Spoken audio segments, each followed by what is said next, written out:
Good morning, everyone, and welcome to the Planning and Development Management Committee today, Wednesday, the 19th of January.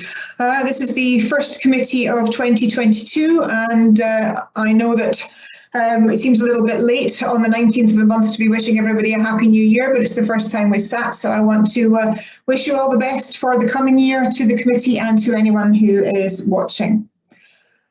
So we're going to go straight into the committee. There is going to be a distribution coming around to everybody in your emails regarding one of the applications in front of us today. This was something that came in late. Normally any submissions to the committee is to come in on the Friday before, but we have had a change in standing orders. This change in standing orders means that I have to send this around, which Danny will be doing very shortly. I need to ask the committee, please, to take a few moments to read the submission when it comes round. I'll give you time for that. But what I will do is I'll continue going through my process. I'll do the top table and I'll go through the rules of the committee until we get to the roll point, at which point everybody should have it in their emails. And then I will pause slightly for you all to read the details that will be sent to you. And again, my apologies for this being late, but it was a submission that only came through yesterday. But because of the change in standing orders, I have to make sure that you have the time to read it. Okay, so welcome to the committee again. I'm going to introduce the top table if I can, the virtual top table. We have Councillor Bob Braun, who is the Vice Convener, and Mr. Christian Smith, who is the Development Management and Building Standards Service Manager. Supporting him, we have Mrs. Anne Conliffe, Team Lead in our Planning Department, Mr. Sean Panton. Also in a planning officer, Mr. Colin Elliott is here from our legal department, and Mr. Danny Williams from committee services. The same thing I've been doing now for over a year and a half. I need to remind you that if you drop out of the meeting in any shape, form or size, you need to let us know in the chat function.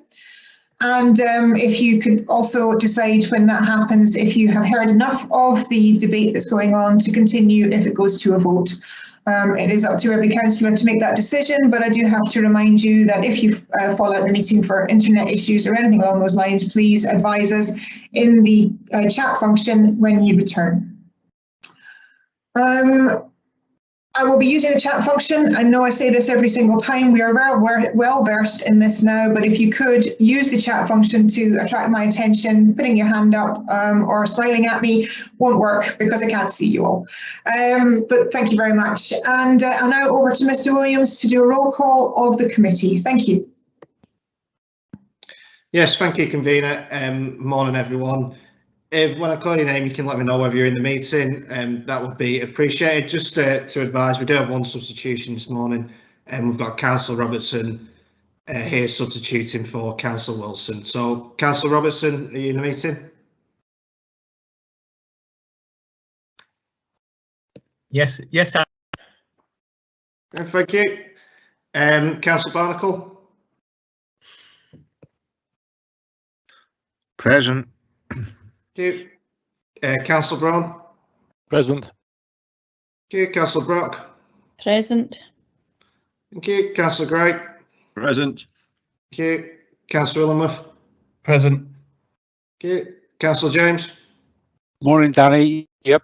Yeah, thank you. Morning. Convener, I've heard from yourself, so Councillor McEwen? Present. Thank you. Councillor Reid? Present. Thank you. Councillor Simpson? Present. Thank you. Councillor Waters? Present. Thank you. And Councillor Williamson? Present. Thank you. So that should be everyone in attendance, convener. Councillor Braun? I didn't hear, I don't know, maybe Councillor Braun did say yes, so that's fine. Thank you very much. Okay, thank you. Okay, committee, as usual, if you have, I need to ask if there's any declarations of interest. If there are, could you please put a DI in the chat box now? Nothing's coming forward, so thank you very much. And lastly, deputations. Are you in agreement to hear deputations on the business before us today? Yes, agreed. That's lovely. Thank you very much indeed. Okay, as stated, before we went on to the actual applications and the minutes, I was going to give everybody a chance to have a read of the submission. That should be in everybody's inbox now from Mr. Williams. So I'm just going to give everybody a wee minute to read that. It is for a later application, but I'm going to give everybody some time right now. So committee, I'm just going to keep everybody online, but if they could just go on mute, maybe if you want to put your cameras off, that would be up to you, but just a couple of minutes just to be able to read that submission. Thank you.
Okay, by my watch, that's a couple of minutes. Does anybody need any more time?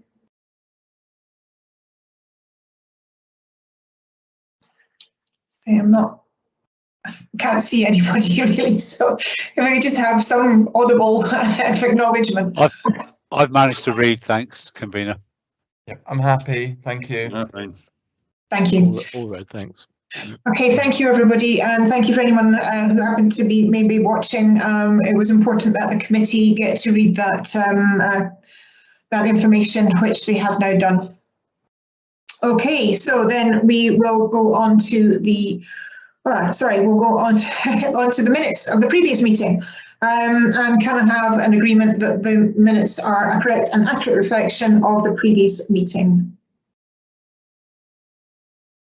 Again, Agreed. I'm taking silences as agreement. So that brings us on to the information in front of us today. First we have is a major application of residential development, landscaping and associated works in principle, Middleton of Fona, site H38 on Foss Road in Pitlochry. And could I ask Mr. Smith to speak to the report? Thank you. Thank you, convener. Now, this application seeks planning permission in principle for a residential development on a site identified as a residential opportunity in the local development plan. It's situated on the south side of Pitlochry and immediately north of the A9. I'll now take you through some slides which seek to illustrate the location, an indicative layout of how the site may be developed, and also some photographs taken on Monday to further paint the picture of the context. So this first image shows a satellite picture and the site identified in red, the narrow western half being the likely access from Foss Road, while the more expansive eastern half is the area proposed to contain housing. The River Tummel and adjoining areas of Pitlochry, as well as the 8-9, are all identifiable. Next image, please. Now we see a plan which shows the site a little closer. This indicates more clearly the junction with Foss Road. The property is currently served by the access north of the point where it becomes slightly wider for information. In addition, FNAB cemetery is located just left or west of the point where the site is at its widest.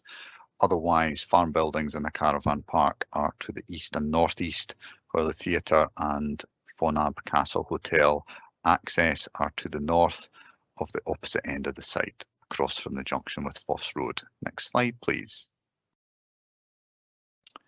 The third image is an indicative layout, which imagines how a development may come forward, but is for information purposes only. It shows 77 houses and 8 flats, which is 85 units in total. Next slide, please. Access are to the north of the opposite end of the site, across from the junction with Foss Road. Here we have indicative Could everybody section. please mute, please? Could everybody mute theirs? Thank you. I'll start over there, sorry. Next, we see indicative section showing the possible relationship with the proposed realignment of the A9, which is to take place. And we now move to a series of photos which seek to show the context. So the first photo is taken on Foss Road, looking west with the access junction on the left. This also serving FNAB Business Park. Further up to the right is the entrance to FNAB Castle Hotel. Next, here we are within the site and looking east along the existing access road to a turning circle. Beyond this is the next section of the existing access. Moving to the next photo. Here we look in the opposite direction from the continuing access road back across the turning circle. We next move to an image which is taken from the cemetery and looks southeast across the lower half of the area proposed for housing, the truck in the middle right of shot situated on the A9. Next. Here, this shot is taken from the same position, but now facing southwest, where the upper part of the housing area is positioned at a higher level and beyond the cemetery boundary. Next, we then move up into that upper area of the housing proposed zone, looking northwest with the cemetery to the middle left. Next, here we look east from the middle of the proposed housing area with the farm buildings beyond and end of the field and the A9 to the right, with an average speed camera visible on the A9. The final photo, here this is taken from the low eastern point of the site with the A9 at the higher level to the left or south and the slope down to the north evident in the image. So thank you, convener. That concludes the presentation and we return to the indicative site layout. Thank you. Thank you, Mr. Smith. So I open it up to the committee for any questions of officers regarding the application. So could the committee please put a queue, if you have any questions, into the chat function now? Okay, I also have, my apologies, I also have Mr. John Stephen, the applicant, who is willing to join us for any, to answer any questions as well. My apologies, I missed that bit out. So before we go to the list of people here, which I'm happy to just make a note of, we don't need to go for that, but if anybody has any questions for Mr. Stevens, could they please just let me know verbally? Not at the moment. Yeah, my apologies for missing the procedure. I missed a line, slightly flustered this morning. Technically, it should have been Mr. Stephen first. So if we have any questions for Mr. Stephen, I really do need to make sure that we follow that now. So I know I'm really putting the committee on the spot, but again, do we have any questions for Mr. Stephen? Good morning. Good morning. Hello? Yes, good morning. Can you hear me all right? I can hear you. Sorry, who am I speaking to? Anne-Marie Losty. I don't know whether I've been selected to contribute to the meeting, but I've had just problems getting onto Teams using the link you supplied. So firstly, I need to just double check whether I've been given permission to speak at the meeting or not. Sorry, yes, sorry, I've got it now. Yes, Mrs. Losty, you have, but not for this application. My apologies. This application is the first application which is in Pitlochry. So thank you very much for joining, but you're slightly premature. It's the next application where you are happy to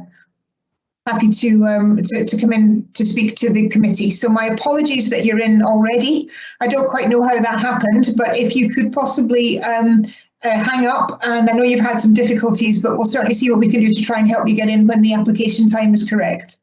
But I wasn't, excuse me, I wasn't given the application time at all. That's because we don't know how long each application will take. We will go into full debate on every application so that we can discuss it fully. Sometimes it can be done quite quickly, sometimes it can take a while.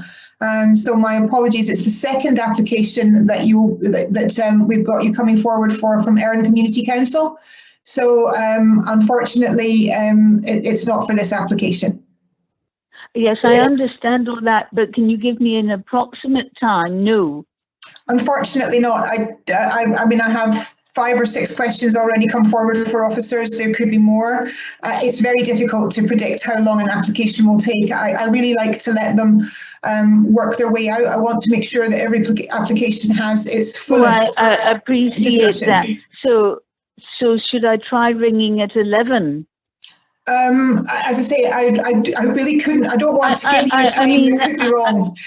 I will ask if our office. Is it possible for somebody in the background to get in contact and maybe come up with a little bit and take this off the mainline committee, please? Sorry, I'm asking. I'm just asking because this is virtual. I'm not in the room, but the only alternative I think that could come forward is that if you could stay on the line but mute yourself until the right time. But that might be quite some wait.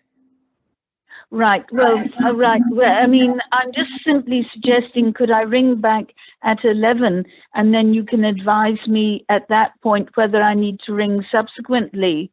Yes, that would be fine. Thank you very much indeed. All right. Thanks again. Bye-bye. Thank you. Bye. Could I also ask our IT department just to try and get in contact if that's possible, just to smooth that over again? And my apologies, committee. I'm not quite sure what happened there. So we come back to this application. We have Mr. John Stephen, who is the agent available to answer any questions. And again, I know I'm repeating myself, but if the committee has any questions for Mr. Stephen, could they notify me now? Could I ask a question, convener? Is Mr. Stephen wishing to make a statement? No, my understanding is that Mr. Stephen is here to answer questions of committee if required. Thank you. Thank you very much indeed. As we have no questions at this time for Mr. Stephen, I'm going to offer it up to the committee to ask questions of officers, and we have the list in front of us, so we'll start with Councillor Williamson. Thank you very much indeed. Thank you, convener. My question is about the external consultation that was done. I noticed, but by its omission, that NHS Scotland or NHS Tayside haven't submitted a response. My concern is that currently we're struggling to keep the hospital open locally because of staffing shortages. We can't get enough doctors up here at the moment. And I'm concerned about the long-term sustainability because we've had this problem on and off in Pitlochry for a number of years. We also have the highest number, I believe, in Scotland of over 75, or the highest proportion of over 75s within our community. By building 85 houses, I would have thought that NHS Scotland would have had some view on this.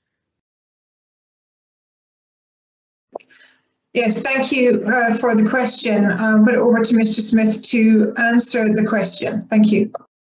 Yes, and thank you for your question, Councillor Williamson, and I do understand your concern. However, NHS, Tayside, etc. were consulted in relation to the development plan on the allocation of this site, which has been in place for some time now, and raised no concerns in relation to their ability to service the additional peoples that would be brought to the area. So it's really a matter for them to address through their planning for provision within the Pitlochry area, and not something that we can consider through this planning application, given that it's already been dealt with through the local development plan.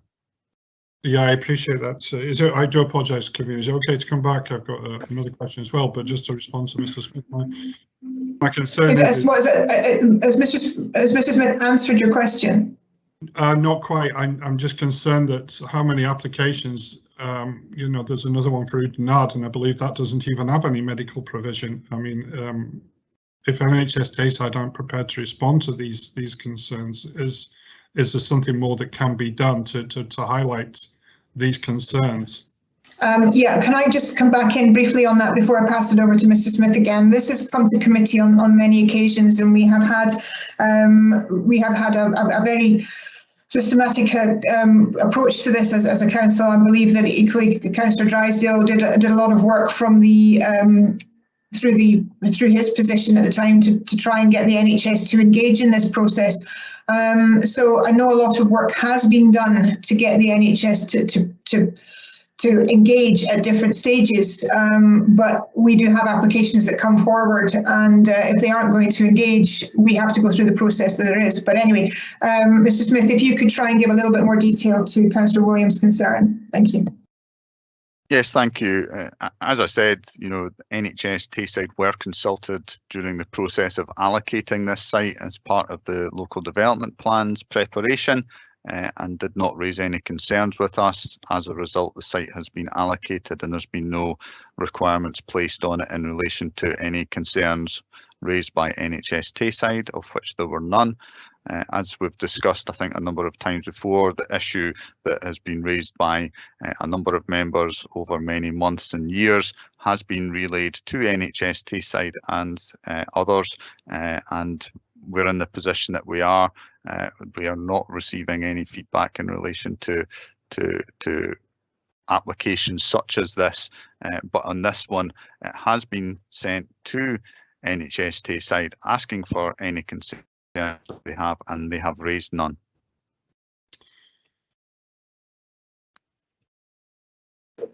Thank you. You have a second question, Councillor Wilson. Yes, I do. My second question is in relation to the planning application. Rather than its usual 3 years, we're going to give them a 7-year application. You know, the length of time for the application to be completed is 7 years.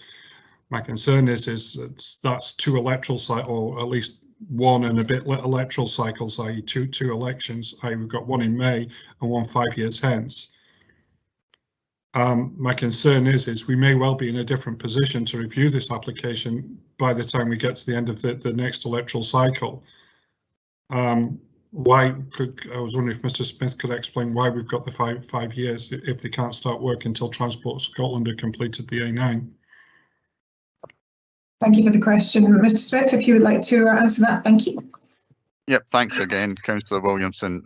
We have an application before us today, and there is a constraint that we are aware of in terms of the uncertainty of timeline associated to the A9.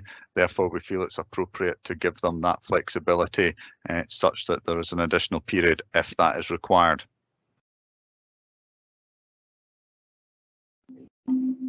Okay, Councillor Williamson, slightly. Are you happy with the answer? No, I'm not quite, convener, because you know as well as I do, we're playing a Russian roulette every time we stand for election. May not come back, and the administration and the number of councillors sitting on this committee may actually change after the next election. Indeed, it may change after the following one again. You know, and their views on planning applications may well change.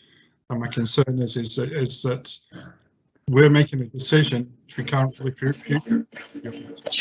Yeah, and whilst I understand that is the process and it works at all levels of government, the situation is that we have an application before us, but I do believe that Mr. Elliott would like to come in, so I'm going to let it over to Colin. Thank you, Convener. Just a simple point in that we're assessing it on planning merits at the moment. The election cycle of members isn't a relevant consideration to that. You consider it today, you make a decision. In terms of issuing a direction for 7 years, that's about the site-specific circumstances, if you agree to that, because of course it's not agreed yet, it's only recommended by planning. But in terms of reviewing, there is no review, just to be clear. You decide today and matters move on. You don't review planning decisions, consents later on, if it is a consent. Thank you, Mr. Elliott. Mr. Smith, you want to come back with an additional answer? No, I think Mr. Elliott has covered it, that it would seem that some of the issues being raised by Councillor Williamson are not matters that we can consider as material considerations. Okay, thank you. Councillor Illingworth, you're next with your question, please. Thank you, convener. Pitlochry is a beautiful town with lots of beautiful houses. How do we make sure that these new houses are of a suitable quality of design? Thank you. Thank you for the question, Councillor Illingworth. Mr. Smith, do you wish to come back for that answer? Thank you. Yes, and thank you again for your question. If you look at the detail of the report and the associated conditions, this is a planning permission in principle application, so the detail of the design of the properties is not yet specified, and we have conditions there which cover a requirement to submit detailed design information for both the layout, access road, design of properties, layout of plots, open spaces, drainage, etc., etc. So there are conditions there that will require detailed assessment of whatever is presented to us in due course. Thank you. Thank you. Councillor McEwen? Thank you very much, convener. Can I ask firstly, before I phrase my question, the map that we have up in front of us shows black dotted lines. Is that indicative of what the A9 dualling might be like? Is that? Because that relates to the question I'm going to ask. That's why I asked that first. My understanding is that we're looking at the application, which is the red box. Yes. But I think maybe if we could ask Mr. Salmon, I believe is here today, maybe he might be able to answer that question a bit more. Good morning, committee. It would appear there that that is the A9 as existing. But there are black lines on that over the A9 and next to the left of the A9. I'm afraid I'm struggling to make out in the drawing at the moment. I'm not being parabolic. The reason I asked that is because none of these a layer on the mapping system which denotes something else. Maybe I can step in there, convener. Sorry, I couldn't get unmute. Yes, certainly. Yes, I think, Councillor McEwen, if you look at the yellow line, which has dotted lines out with it, that is the existing alignment of the A9. And then if you're referring to the dotted lines that are further south than that, and at points runs through indicative treed areas and has an underlying light green colouring, then yes, I think that is the understanding of the realignment of the A9. Okay, that's because that doesn't then cross the red line and doesn't affect what planning we're looking at today, which is why I preempted that. Thank you, convener. So the question I have relates to points 58 through to 67, which is about A9 dualling and the noise protection and then the mitigation measures that have to be put in place. And the simple question I have is that obviously we're delaying the building here until the A9 dualling is complete, so that when detailing comes to committee, then they're dealing with it with the A9 dualed, and it's a real situation and then a real proper decision for whoever happens to be on the committee at that time. Are we able to assess the difference between the A9 as a single carriageway and as a dual carriageway for the noise mitigation? Does it not make a difference in this case? Would it be the same mitigation whether it be dualed or whether it be singled?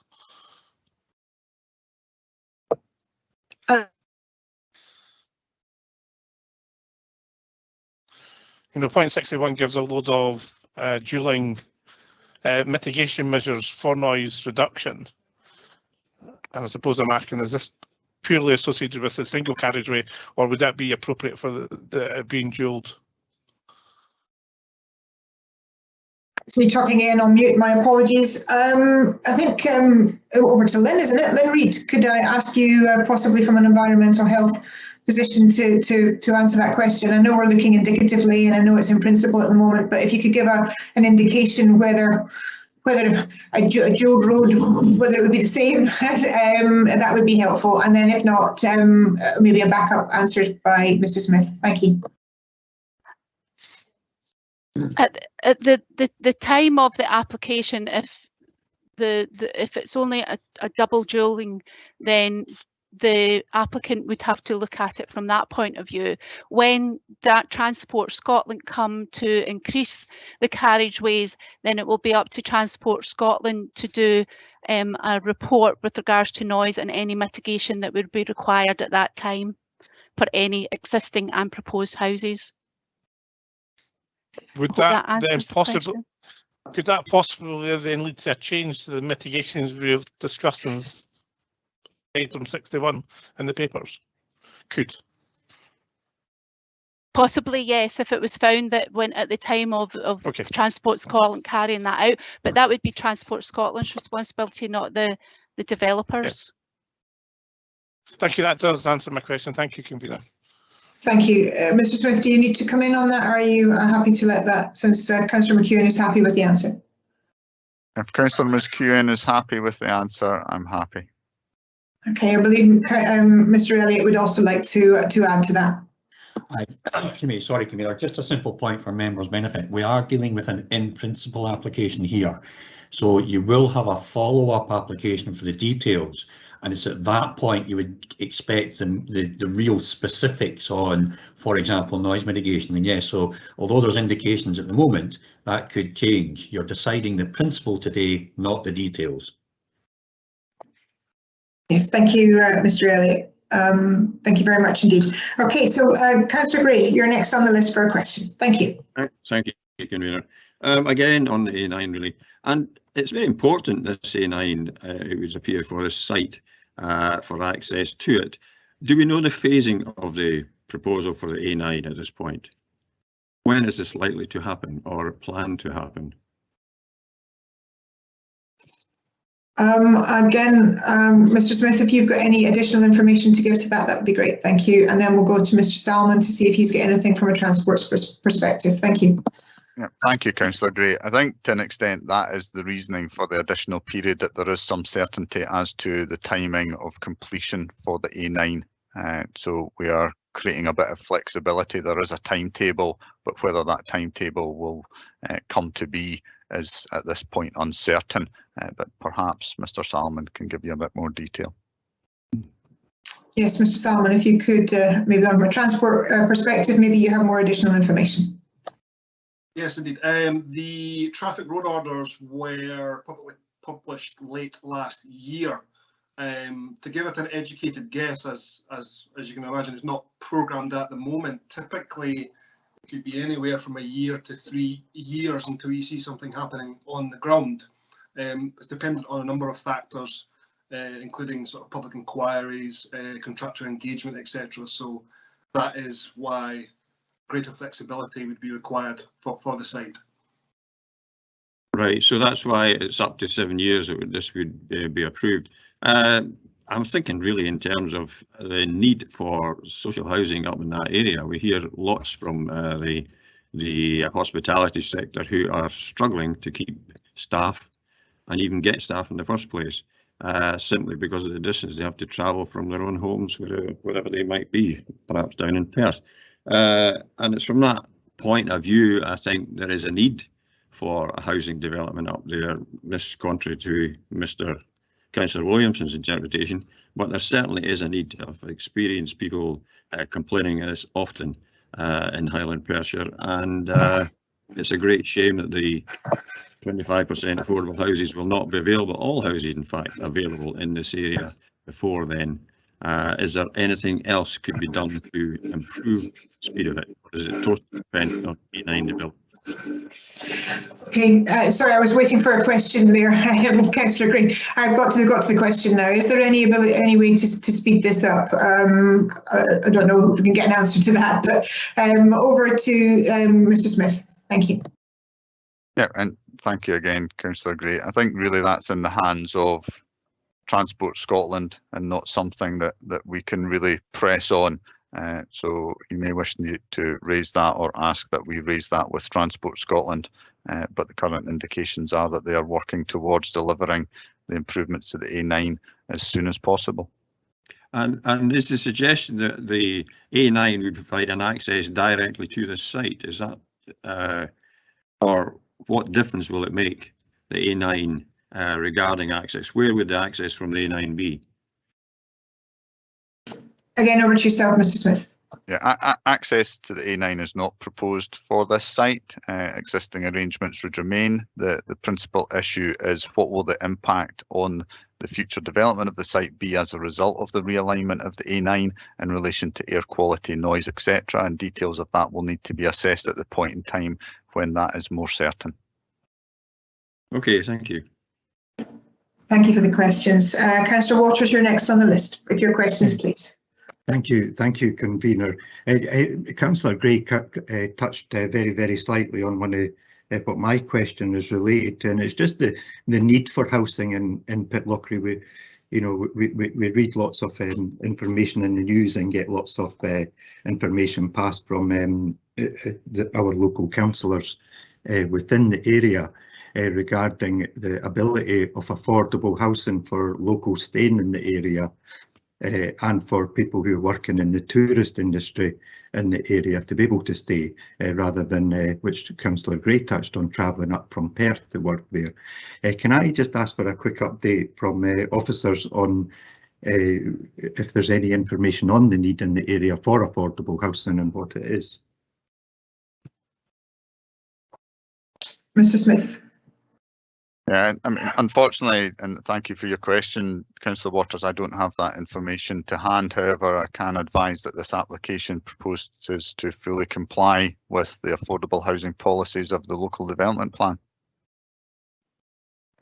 And I believe that Mr. Littlejohn would also like to add an additional point to that question. So hopefully that will answer that. Yes, I can confirm that Highland Perthshire remains a pressured area in terms of undersupply of affordable housing, and it's one of the most pressured parts of our area. I can provide later the exact numbers if that helps, but yes, there is still a demand for affordable housing in this area.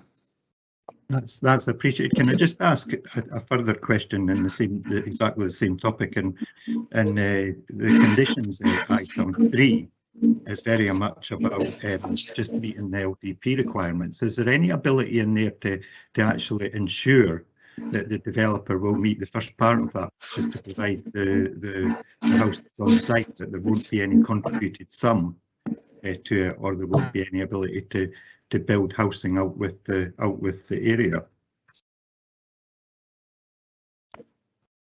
I think that would be over to Mr. Smith.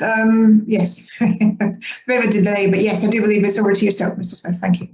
Yeah, again, the condition requires that the council's affordable housing policy is complied with. That does allow flexibility where that flexibility is required, as advised by our housing colleagues.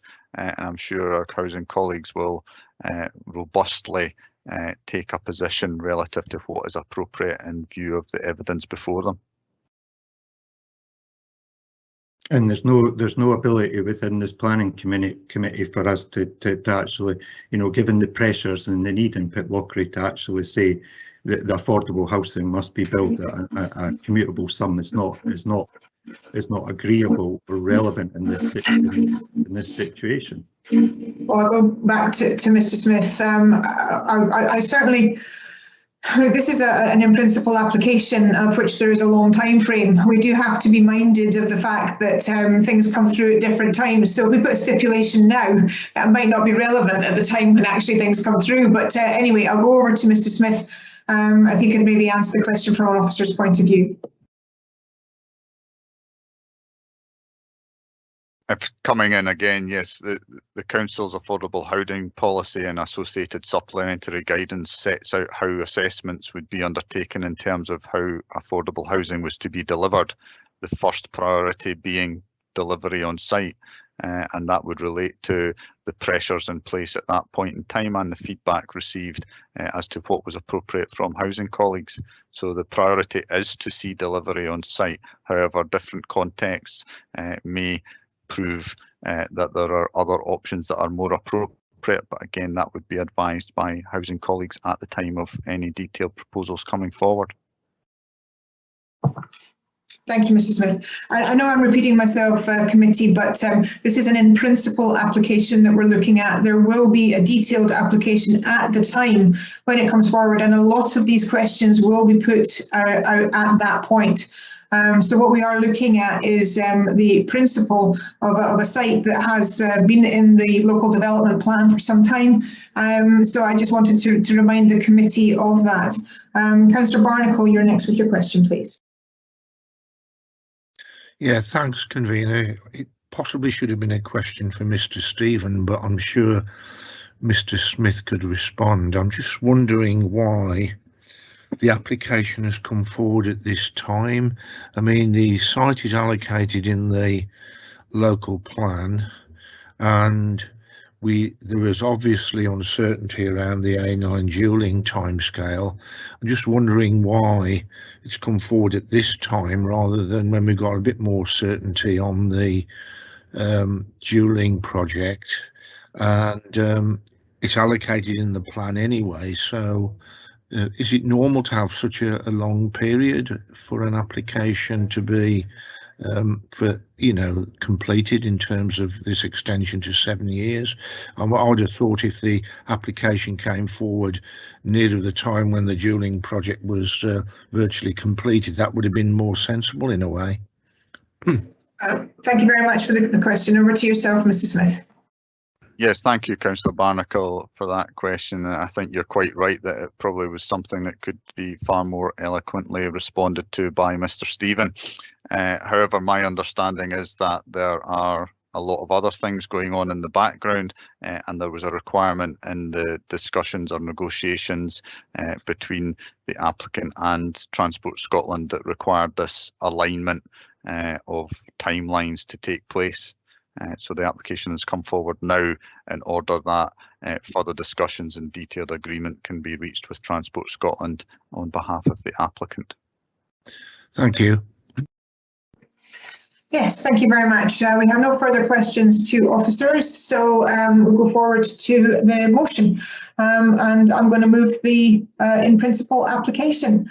This is a site that has been in the local development plan for some time. We have heard on the discussion today that it is important that we need affordable housing. We need more housing in Pitlochry. This is a site that is required. It is a site that's in the plan, and we have an in principle application to go forward. And I agree wholeheartedly with the in principle. It's very difficult to answer questions on what will happen with Transport Scotland and their plans moving forward. We know full well that there has been a process of the dualling that has been halted, that has been delayed, and there has been some question recently over whether it's continuing, but none of this fall within the planning remit. The application in front of us, as far as I can see, is something that we should applaud and hopefully should come through reasonably quickly if the dualling goes ahead. So I am more than happy to put forward the motion to move this paper. And Councillor Illingworth is coming forward to second. Yeah, convener, I'm happy to second this, and as you say, this is needed housing and will create hopefully an improved quality of housing in Pitlochry. Thank you. Okay, thank you. Do we have any amendments? No, there is no amendment to the proposal, so the application is approved. Thank you very much indeed. Okay, so before we go on to the next application, can I just remind the committee members that there is a point for comments, which I'm happy to do. They can come forward. So if we could keep the question part to questions, any comments or issues that you may have regarding things, if it could be possible to put them in the comments section, I would appreciate it. Okay. So that moves us on to the next application in front of us today, which is 512, the erection of 66 dwelling houses 16 detached garages, landscaping and associated infrastructure. Approvals of matters specified in conditions 2.01482 IPM on land north of A912 at Oudenarde in Bridgevan. And Mr. Panton, could I ask you to speak to the report, please?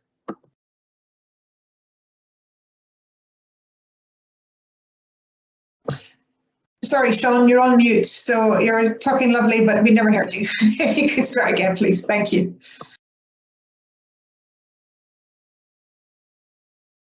Sorry about that. So thank you, convener. I will now take members through a presentation of slides which show both plans and various photographs to set the scene for this proposal. The application is for the erection of 66 dwelling houses, 16 detached garages, landscaping and associated infrastructure. The application forms approval of matters specified in conditions associated with planning approval 02/01482/IPM, which was granted in September 2016. The site is zoned for housing in the local development plan. Next slide, please.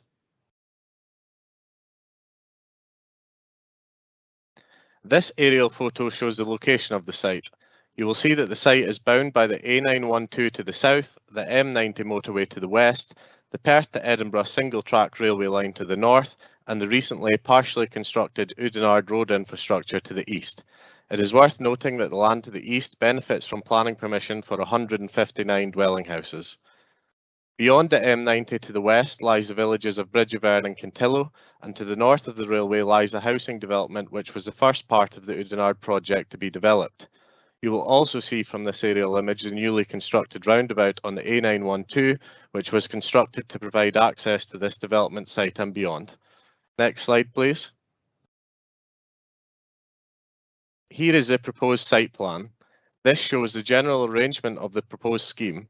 As seen, the development is to connect to the recently partially constructed road infrastructure within the wider Oudenarde site.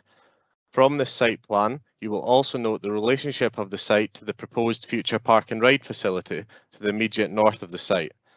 With regards to connections to the wider Oudenarde site, on the location plan to the right of the image, you will see the location of the proposed bridge over the railway line. This bridge will connect to the existing and proposed development to the north. Next slide, please. This site plan shows the proposed landscaping in greater detail. To ensure you have your bearings, please note that the north point is different on this plan to the previous slide. The proposal includes a landscape buffer along the southern edge adjacent to the A912 and along the western boundary with the M90 southbound slip road, and then along the northern boundary adjacent to a future park and ride facility.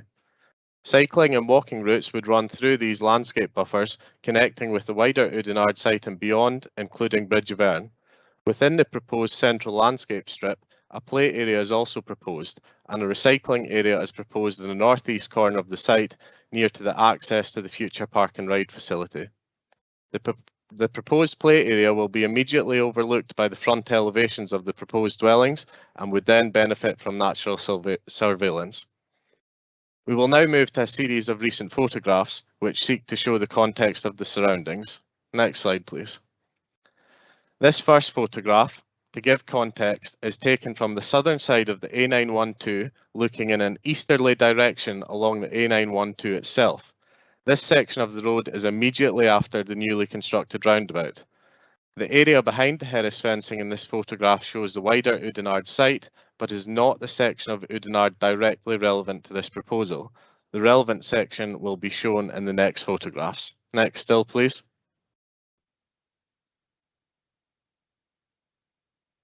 This next photograph now shows the aforementioned newly constructed roundabout on the A912 as viewed from the east. The roundabout has public art as its centrepiece. The access to the site will be obtained from this roundabout. The next photograph will show the access from this roundabout in greater detail. This photograph now shows the access point from the new roundabout that will be utilised in greater detail. As seen, this access point forms a suitable connection to the A912. For the avoidance of doubt, it is worth noting that this roundabout has already been in use for a number of years now. Next slide, please. This photograph is taken from the Roundabout Access and shows the site itself looking in a northeasterly direction. As seen, the site is currently not used for any purpose. The M90 motorway is to the far left of this image, and to the right you can make out the newly partially constructed road infrastructure. In the far distance you can just make out the existing dwelling houses to the north, which were the first section of the Oudenarde development to be constructed. Next still please. This final photograph is of the new partially constructed road viewed from the access point at the roundabout looking north. This road is the road that will lead to the proposed development and will over time connect to the proposed bridge over the railway. The proposed development site is to the far left of the road in this image.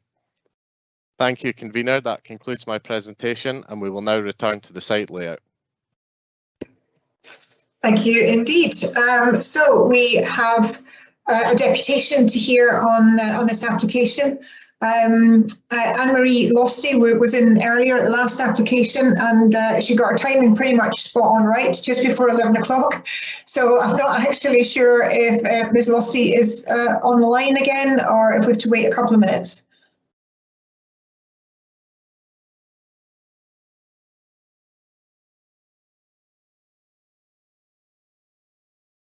Audrey, could I ask, are we just waiting a couple of minutes until Ms. Losty, or could we try and phone her in some way? Okay. Thank you very much indeed. I've just had a couple of messages saying that Ms. Losty is on mute. So if it's, I believe it's still, here we go. Is it #6 or *6? It's *6. Thank you very much indeed. Ms. Losty, if you can press *6, that will allow us to hear you.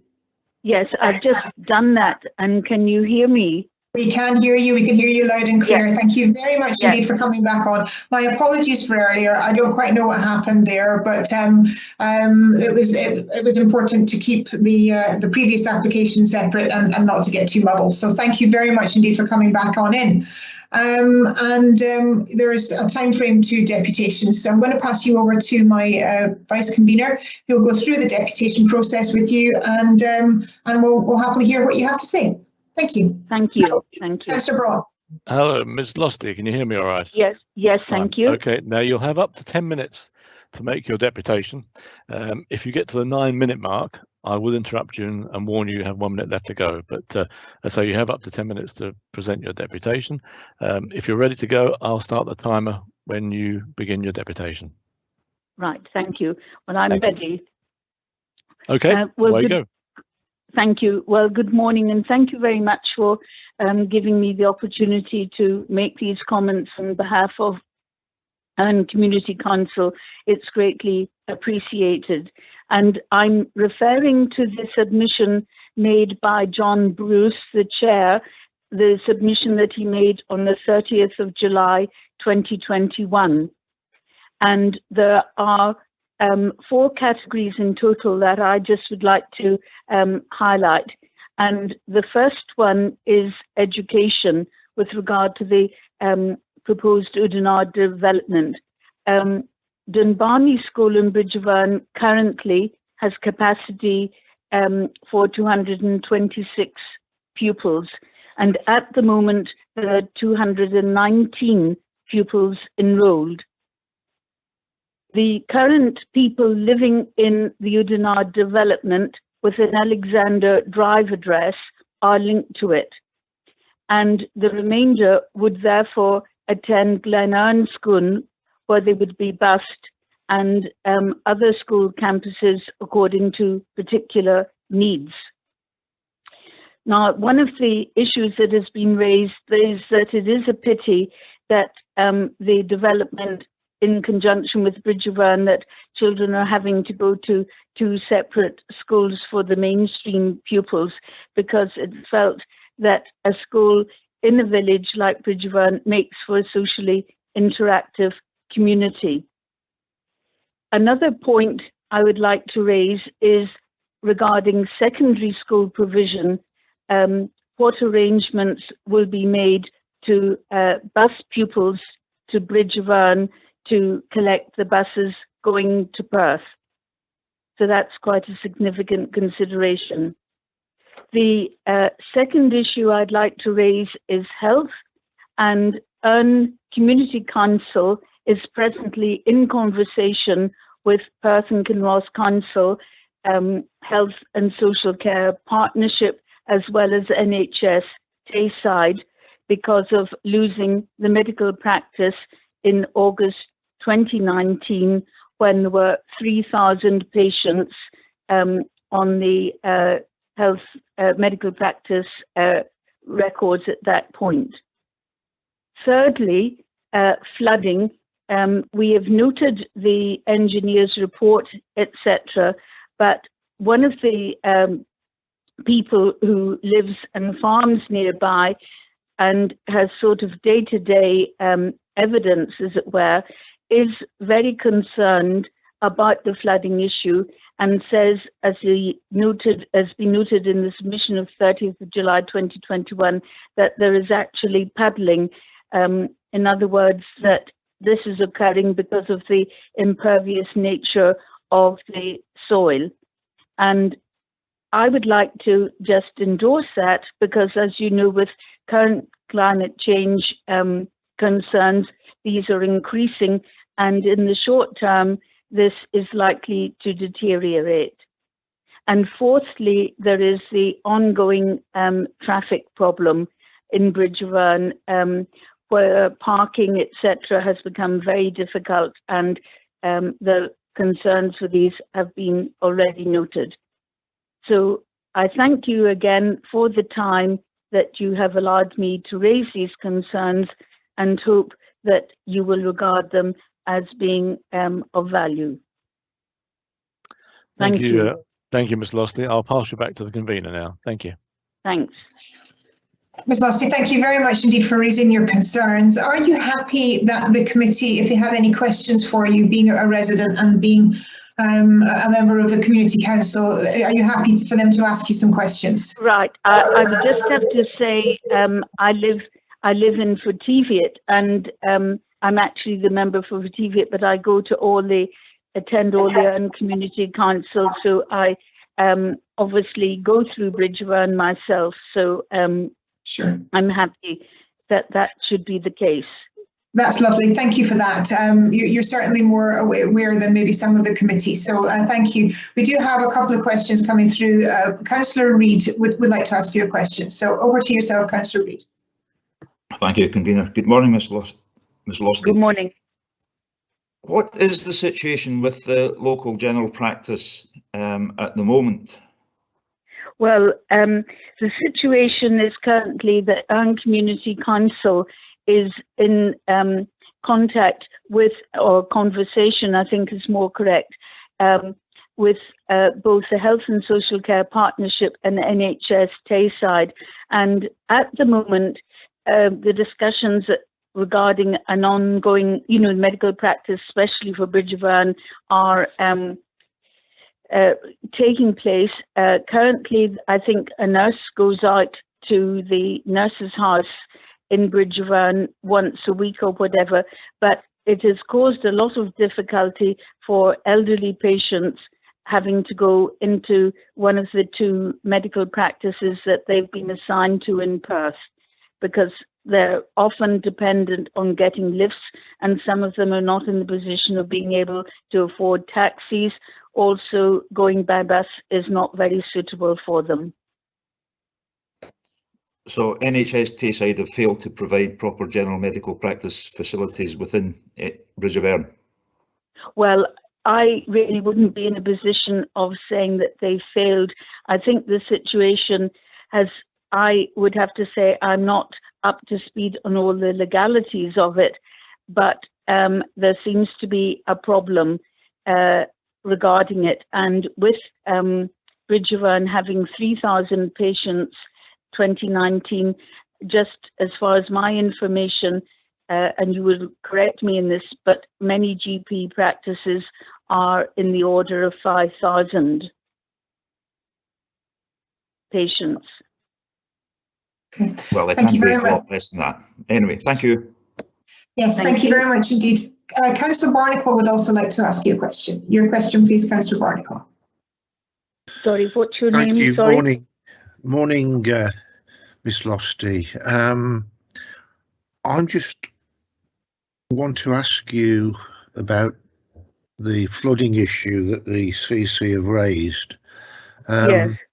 Given current climate change and periods of very intense rainfall, which we now experience, my understanding is that Bridgevan is a settlement in a floodplain. Yes. And are you happy with paragraph 75 to 78 in the report in the assessment of drainage and flooding? Are you happy with that, or do you feel that it's not really addressing a potential real problem in the future? Well, I don't think it's. I think it needs to be reviewed. Thank you very definitely. much. Yeah, thank you very I'm sorry. much. What's your name? Sorry, I didn't catch it I'm properly. Councillor Barnacle. I represent Kinross-shire Ward. Yeah. And could you just spell your name? Sorry, I just didn't get that correctly. Councillor Barnacle. B-A-R-N-A-C-L-E. All right. I just thought I'd misheard it, but I've got it correctly now. Yes. Yeah, that's fine. Thank you. Thank you. Councillor Waters has a question for you. Councillor Waters. Thank you, convener. Thank you, Mr. Losty. Just a wee bit of confirmation in the submission that the Community Council put into this application. They included a photograph which looks like a little lock-in, to be honest with you. Was that photograph taken from the A912?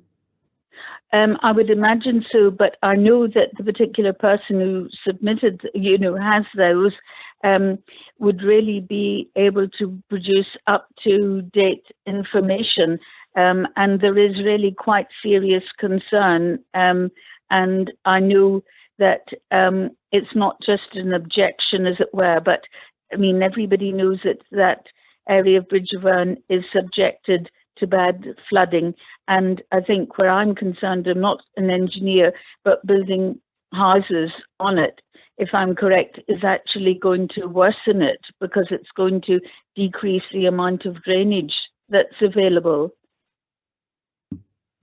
And you don't know when this photograph was taken, or can you provide any information? I mean, I can find out, but it was sent along with the submission from John Bruce. So yes, I'm not sure the precise date, but it would have been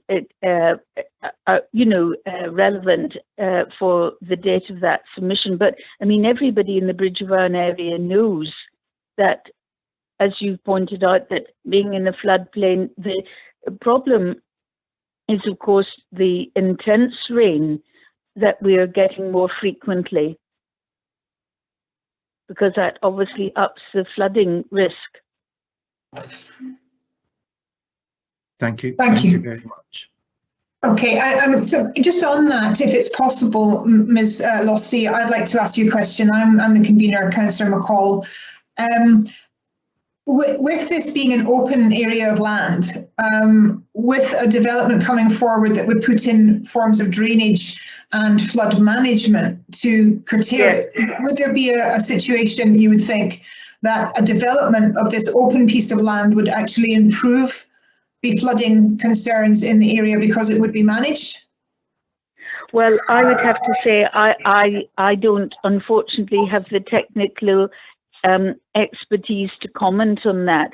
And what I would say is, just repeat saying earlier that it would be something that I feel that was about 7 or 8 months not before Christmas. There was obviously very intense rain, as you know, all over the place and in different areas. So I would just like to suggest that it would be reviewed.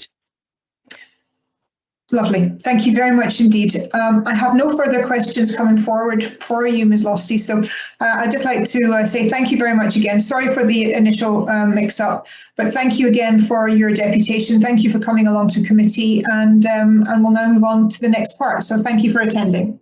Well, thank you once more for the opportunity. Thanks then. Bye-bye. No worries. Bye.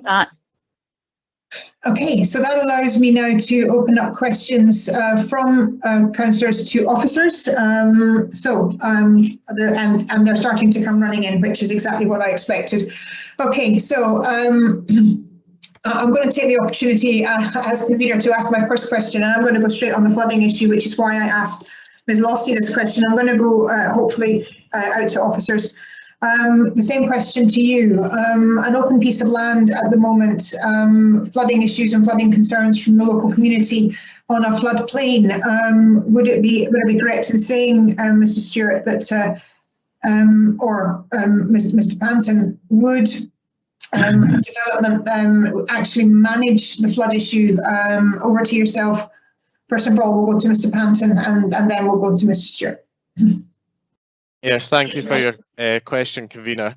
So just to confirm to members, there is undoubtedly a lot of flood risk between Bridgevan and Ardargy along the A912. However, this particular site is not identified by SEPA as being at flood risk. So there are parts of the Oudenarde site which do have some known surface water flooding, but this particular site is not identified as flood risk. Now, both SEPA and the flooding team were consulted as part of this application and reviewed the drainage plan that was submitted, and they are satisfied that the proposed drainage arrangements will mitigate any potential flood risk on this site. So maybe Russell would like to further expand upon that. Mr. Stewart, if you could expand, please. Yep, sure. So I think I'll just pick up on some of the points. The first one thing that was mentioned was that it was in a floodplain, so that's not really accurate. The floodplain of the River Erne, certainly, it's not within the floodplain of the River Erne up to the 1,000-year event. So in terms of risk from the Erne, there's not really, it's a minimal risk there. The point picking up on with all the water on the fields is that's just surface water settling there after rainfall, just due to the poor drainage of the farmland and the clay densities of the soil. So it's not able to really drain away quickly, so it builds up in ponds quite excessively. And that photograph that was part of the submission, from what I can gather, is more towards the eastern end of the Oudenarde site, so not part of the area that we're looking at as part of this application. But we have, and I've mentioned this to the developer and the consultants working on the drainage and flood risk assessments, that's something that needs to be looked at during those phases that come along, that the kind of surface water issues there. But yeah, the provision of your kind of roads and your drainage infrastructure would certainly help with the kind of build up of ponding in these areas. So in terms of the actual site, the only other issue that I looked at was if the garden grounds of properties, if they are using this existing soil, will they, pond quite frequently? So that's something they just need to look at as, as part of their SUDs and infrastructure drainage that will come along, be submitted soon before they start on site. So yeah, I have no real concerns regarding flooding for this site. Thank you for answering my question, both of you, and now open to other councillors. So we have a wee list. Councillor Waters, you were first. Your question, please. Thank you, convener. Mr. Stewart has answered quite a bit on the back of your question, but just a wee supplementary. One of the given it's flat land and given that we are going to see more and more intense rain, as was mentioned by previously, what kind of drainage is there going to be? Pumps to try and pump that water up the way when it arrives?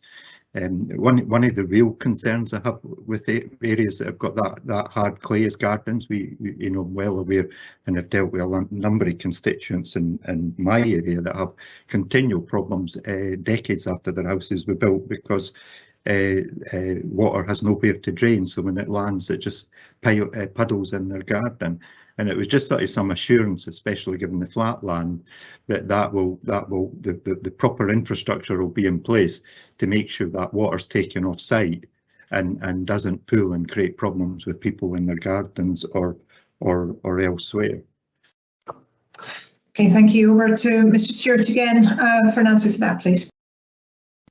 Yes, so in terms of the drainage, they have to submit detailed drainage assessments for the particular phases that look at various intensities of rainfall up to the 200-year plus climate change. And that will all be gravity fed through to the suds pond at the northern end of Oudenaarde. It's already built. You've probably seen it next to the actual River Erne. So we look at the detailed calculations for that to try and make sure that that particular event will be catered for within the drainage. But just to pick up on your pumps thing, it is all gravity fed. There's no pumps required. It's all gradients all the way to the ponds. There's no pumps required. In terms of if there was any ponding within the site because the intensity was so intense that it couldn't get into the gullies quickly enough, you have your finished flow levels, your properties higher than the road, and you generally try to contour land within the gardens to try and drain it away from the property rather than having it sloping towards your front door. So these are all things that the developer and designer would look at as part of their design. Can I just ask a very quick supplementary on that again, convener? Will we when you're chatting about contouring the gardens and contouring everything to allow the water to flow away from people's properties? Do we check over that, or is that just we're just hoping that the developer will do that, or will that be included? Will we have to do like flow drawings that will be submitted to council to look at what happens to the surface water? Generally, generally what we do is we look at if the infrastructure can't cope with a particular rainfall event. When you get to 200-year events, the water generally can't get into the gullies, so it ponds up, and then they look at, is there any overland flow routes that would be directed towards houses or areas like that. So you try and get them to plot an overland flow route and ensure that it stays within the kind of road infrastructure, or it goes to a kind of green space area. So yeah, those things are considered. If the drainage calculations show there would be ponding at certain areas, you then ask for a bit more information to make sure it's not going to go towards that person's house. Thank you. So that's covered. That's good. Next is Councillor Simpson. Your question, please. Thank you, convener. My question relates to paragraph 79, 80 and 81 on page 47, where there's mention of open space and recreation provision. And I wonder if the officers can offer us any reassurance that these areas will be retained in perpetuity and not flogged off and fenced off and lost to wider use, as is happening at developments across Perth and Ross at the moment. Thank you very much for the question. I think that's Mr. Panton, I believe, that will be answering that question. Yes, thank you. Yeah, so obviously we have the standard condition on standard one, that condition one, sorry, that it has to be built in accordance with the approved plans. And the approved plans with us today do not show fencing along this area. Now, some of the fencing that has been erected in other developments in Perth and Kinross, which you've made reference to there, a lot of these have been subject to enforcement action because they are unlawful development. So yes, in terms of this development, we have got a condition on to make sure it is built in accordance with the plans, and any fencing that is put up to block off these areas, that would be in breach of the plans, and we would investigate that accordingly. Mr. Smith, do you wish to add to that, or are you happy with that response? I think that covers it. All I would say is that the land ownership is not a matter that we can control through the planning process, but there are controls in place that any alternative use or built development on these areas would be controlled by and large through future planning processes. Thank you, and thank you, Councillor Simpson. Councillor Barnacle, you're next, please.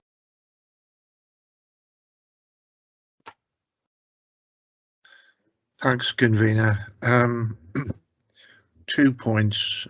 Just coming back on the flooding and the CC's comment that paragraph 75 to 78 should be reviewed.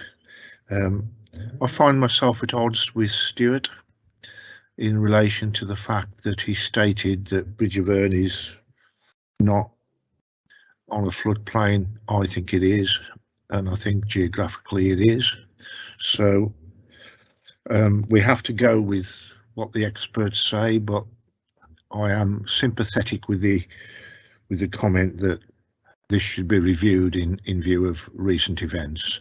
But the second point is that there's a mention of education contribution, but I don't see anywhere in the report that there's any reference to the capacity of the school to accommodate this development. Or are there other plans that are not featured in the report as regards that? Let's put it that way. Okay, I'm not sure if the first point was actually a question, but I will ask Mr. Stewart to come back on Councillor Barnacle's opinion, and then Mr. Patton, if you could come in and answer the question on education, please. Hi, yeah.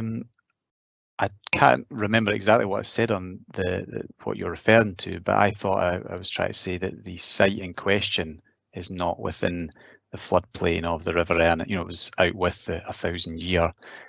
Of course, the Bridgevan's within the floodplain of the River Erne and various other local watercourses. That I never meant that at all. I just meant that the specific site we're looking at today was out with the what we deem as the floodplain of the River Erne.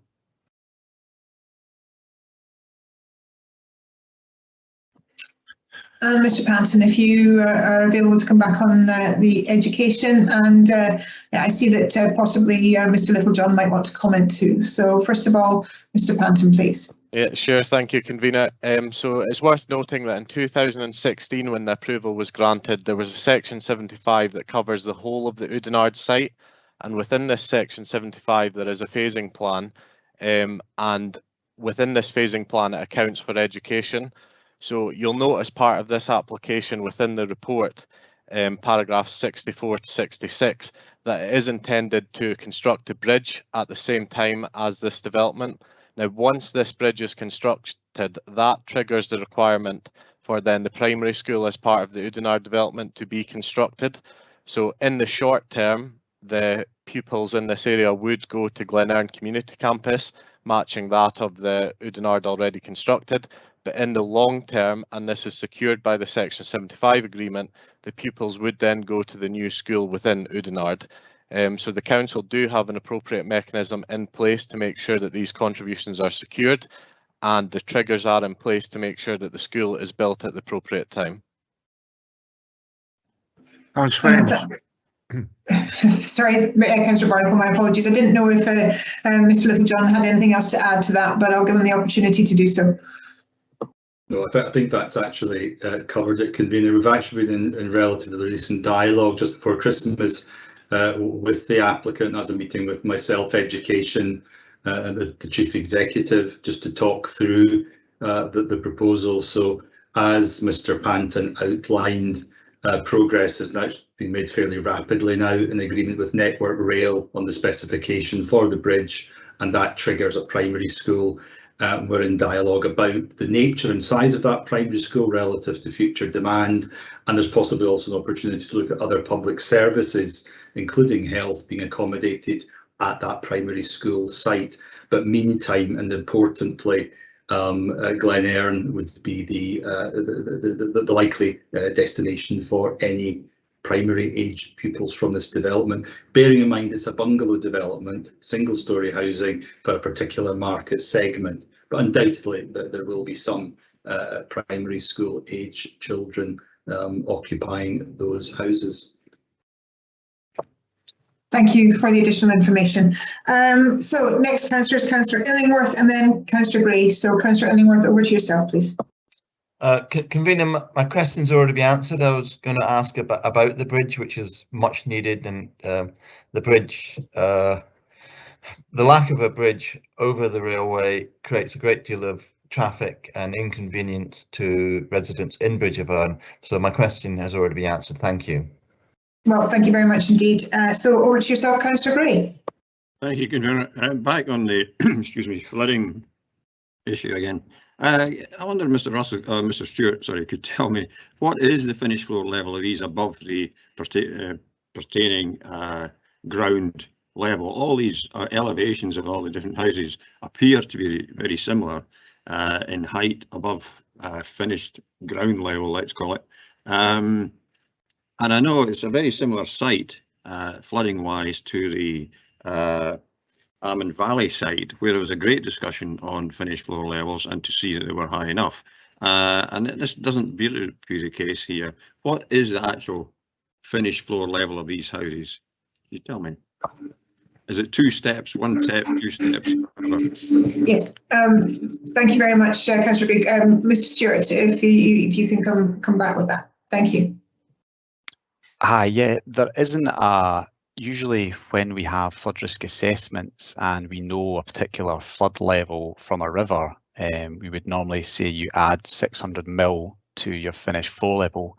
But as there isn't, you know, a river that's impacting on this site, there's no definitive requirement for a particular, you know, level above, you know, the flood level. So it's really just as long, it usually just raised above the existing road or whatever. There's no real requirement there. There's no definitive height they need to have it at. Yeah, well, the concern was raised by, quite rightly, I think, by the lady who spoke earlier, that it is a big site. It's a big site with a great deal of concrete space, let's say. And we do get flooding, we do get heavy downpours, which can be several inches at a time these days. And when this happens, you know, if you've got floor levels, drainage simply will not take it away quick enough. It doesn't flow quick enough at times. I've seen it happen in localised areas. Therefore, it just seems a wee bit reckless not to be considering this at this stage. It's as simple as that. An awful lot of houses going to be there. Sorry, Councillor Gray, is this another question or is it a comment on the answer? Right. Can you give a justifiable reason why we didn't follow what happened at Almond Valley? Okay, thank you. That is a question. Thank you. Mr. Smith, could you come in on that one, please? Yes, thank you. I think, you know, maybe to give some clarity, the detailed analysis of the risk from flooding, whether that be from surface water or other sources, indicates that there is no risk that requires mitigation of that nature to specify a level above which anticipated surface water levels could occur. So there's no similarity to the situation at Almond Valley, which is quite different, where that area is protected by a flood protection scheme and previously was an identified floodplain. So the similarities here are quite different. The levels that would be resulting in relation to this development are above anything which is considered to be at risk of flooding, and the standard approaches taken to construction would deal with what is likely. And I'm not sure if maybe Russell can comment further on that, or hopefully I've hit it on the head. Mr. Stewart, do you need to come back on that? No, that answers all for me. Okay, thank you, gents. Sorry, I was on mute. Councillor Reid, your question, please.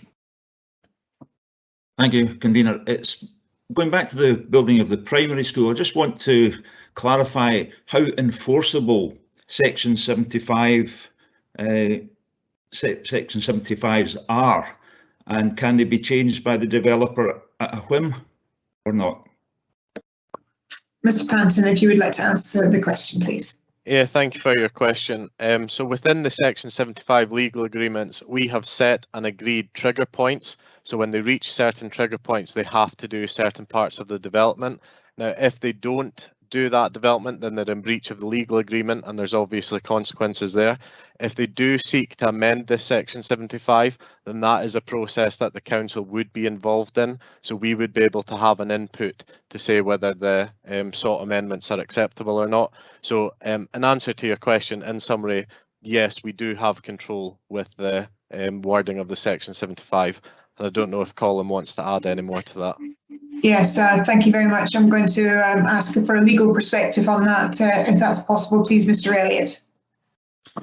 Thank you, Convener. Yes, I would add to what Mr. Panton said. I would agree with what he said, but also if the triggers are not met, then when applications become before you, they're assessed against that. So the enforcement is not just through a contractual position, it's actually through future planning applications as well. And if there is any desire by the developer to change the Section 75, that would have to be an application to modify the Section 75 and would be considered by planning. Thank you very much indeed for the answers. There are no further questions coming forward for officers, so it's time to move the application. Convener. Councillor Waters, yes. I think I put a request in for a second question. My apologies, it's there. I see that. Yes, you are happy for you to have your second question. Thank you, Convener.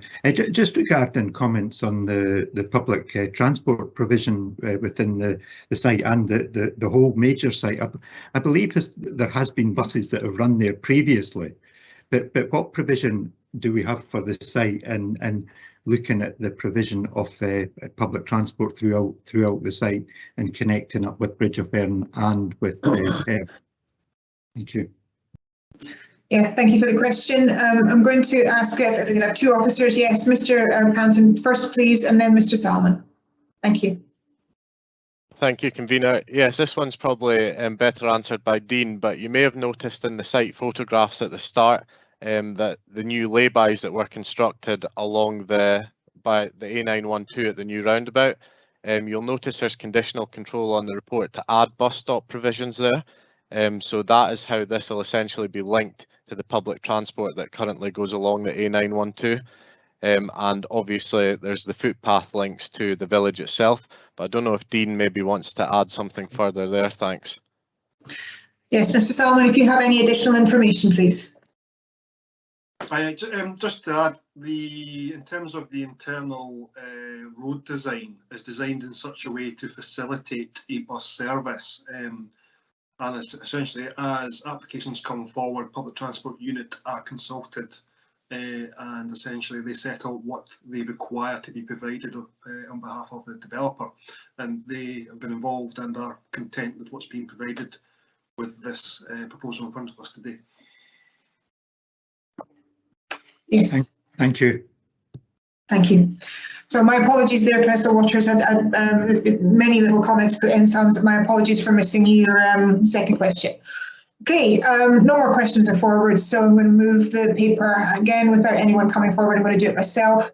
I am happy to move this paper. The Udenard development has been a long time coming forward. It has been in the plan for an exceptionally long time. Yes, there has been issues on transport, but we seem to have got to a point where that has all been worked out, and I'm glad that this is moving forward. It is important that we look at the school provision in the area. We have a problem, as was already highlighted in the deputation, that there is an existing issue, and moving forward with this development will actually help the education system within the local community. The flooding, I believe that has been well and truly answered, as much as there is a public perception of flooding, but with the various different levels that need to be taken into consideration, that has all been fully assessed, and I'm more than happy with that. And we know, as I've already said, that traffic, which was another point raised in the deputation, has been taken into consideration. We are looking further down the line with a park and ride, so the whole transport infrastructure is moving forward and is well taken into consideration. I do have a concern. I am going to raise it that NHS Tayside are severely falling down here. I do have a concern that the health provision in the area is just unacceptable. It just isn't there. In all honesty, I think it's terrible, and I think that NHS Tayside to take a real cold hard look at themselves.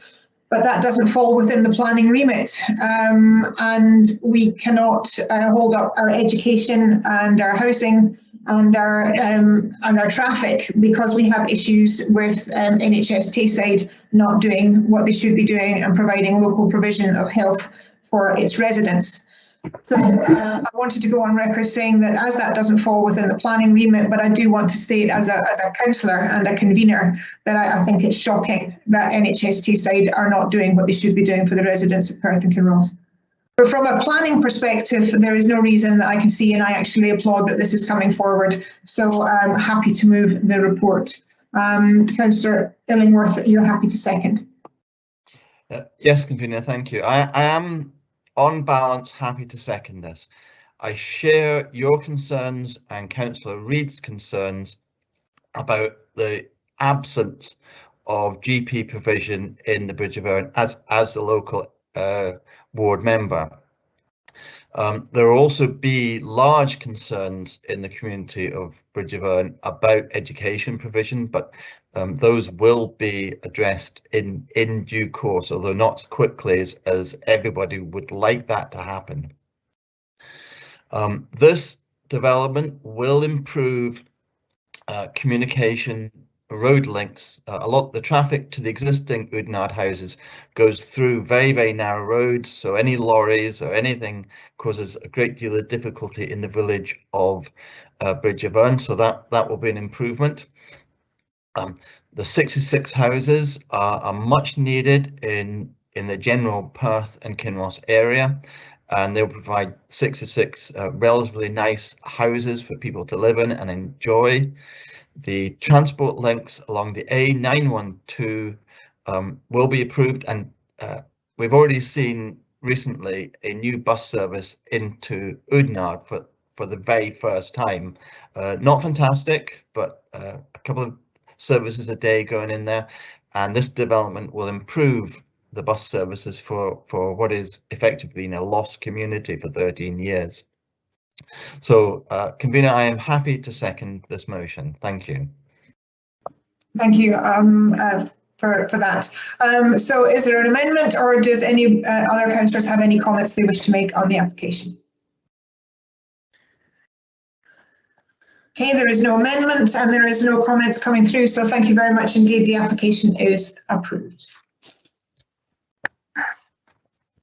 Okay, so that brings us on to the next application in front of us, 513, which is the erection of 28 dwelling houses, 6 garages and associated works. It's actually a revised design change of house types for plots on plots 32 to 44, 89, 105 to 109, 114 to 120, 138 and 139, and that is land south of Benton Road in Auchterarder. And could I ask Mr. Smith to speak to the report? Thank you.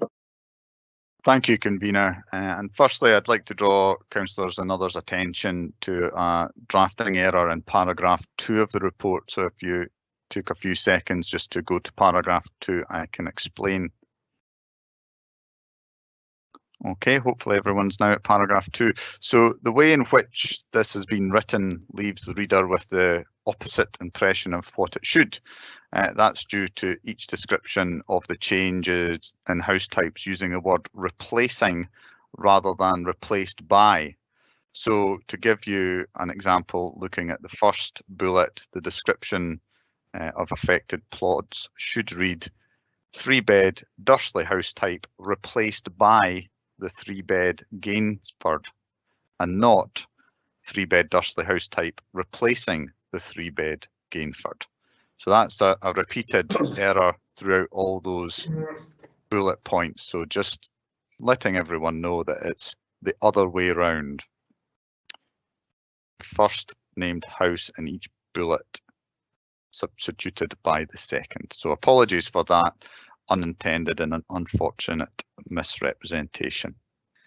So moving to the application itself, as we see, this seeks detailed planning permission for changes to the house types approved and to be developed on 28 plots of a much larger development in the eastern part of Auchterarder. Many members of the committee will recall an earlier application approved at the December meeting, I think in 2020, which also proposed changes to approved house types on plots within this larger development, all reflecting the change in the market conditions.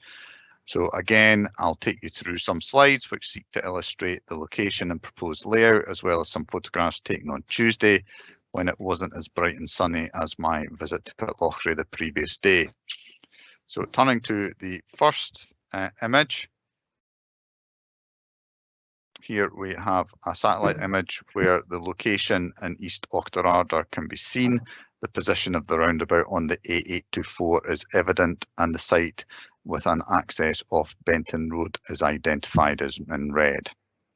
Next. Here we have a site plan with the proposed layout of the affected plots together with the surrounding approved or developed areas as shown. As can be seen, in addition to the highlighted junction, there are a further 3 points from where access to Benton Road will ultimately be available, and houses on the southern boundary back onto properties accessed and largely fronting onto the Fuse or A824. Next slide. Here we see some streetscapes to give an impression of the relationship and variations in house types. And next is an additional slide which shows some further plots and the streetscapes associated. So we now move to the recent photos, which try to show the existing context at the site. First, we look from one of the accesses on the west part of Benton Road, looking south across the site, which is being prepared for development, with the rear of the properties on the Fuse visible in the distance beyond the roof trusses in the centre of shot. The most recently developed plots on the eastern access from Benton Road can be seen to the middle left of shot, left of the white cement hoppers. Next. We now see a photo from late 2020 showing the properties being developed on the lower part of Benton Road, just up from the roundabout on the A824. The undeveloped site is positioned in the middle right of shot.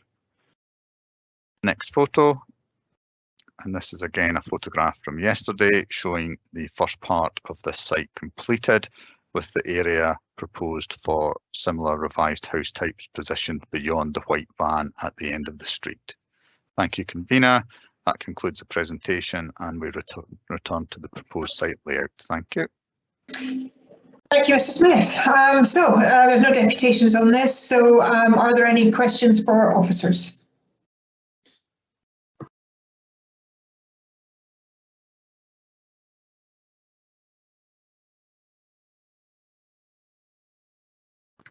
Councillor Illingworth, your question, please. Yeah, it's just a general question. It's a question to the officers.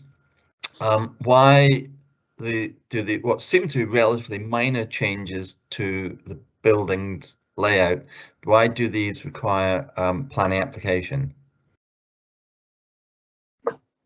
Mr. Smith, could you answer the question, please? Yes, certainly. Sorry, I didn't get a chance to put my A into the the chat box there. I'm being quick now. Yeah, I think in very basic terms, the extent of the changes are not able to be dealt with by simply agreeing, yes, you can change one house type for another.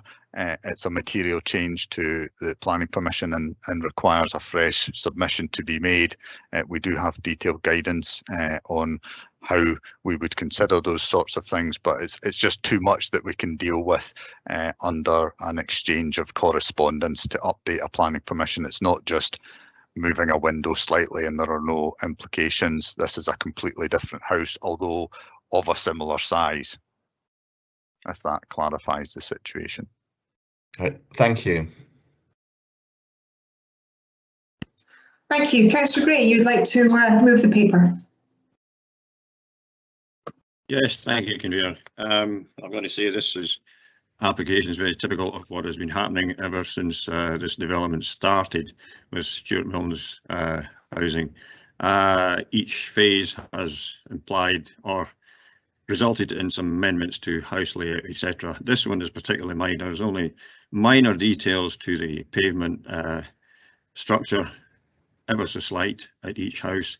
And I see no reason not to approve the application. Happy to move the paper. Thank you, Councillor Gray. Councillor Reid, you're wanting to second. Happy to second. Thank you. I do like when two local councillors come forward for an application, so that's lovely. Is there any amendment to this? No, no amendment. And any comments from the committee? No comments either. So the application is approved and the house changes can go ahead. Thank you very much indeed. Okay, well that brings us swiftly on to the local applications. So the next application in front of us is the erection of 11 light industrial units and associated works on land south of Wood Perth Limited, Old Bond Road in Perth. The submission that came in late yesterday that was put around to all the councillors that they had a chance to read earlier applies to this particular application.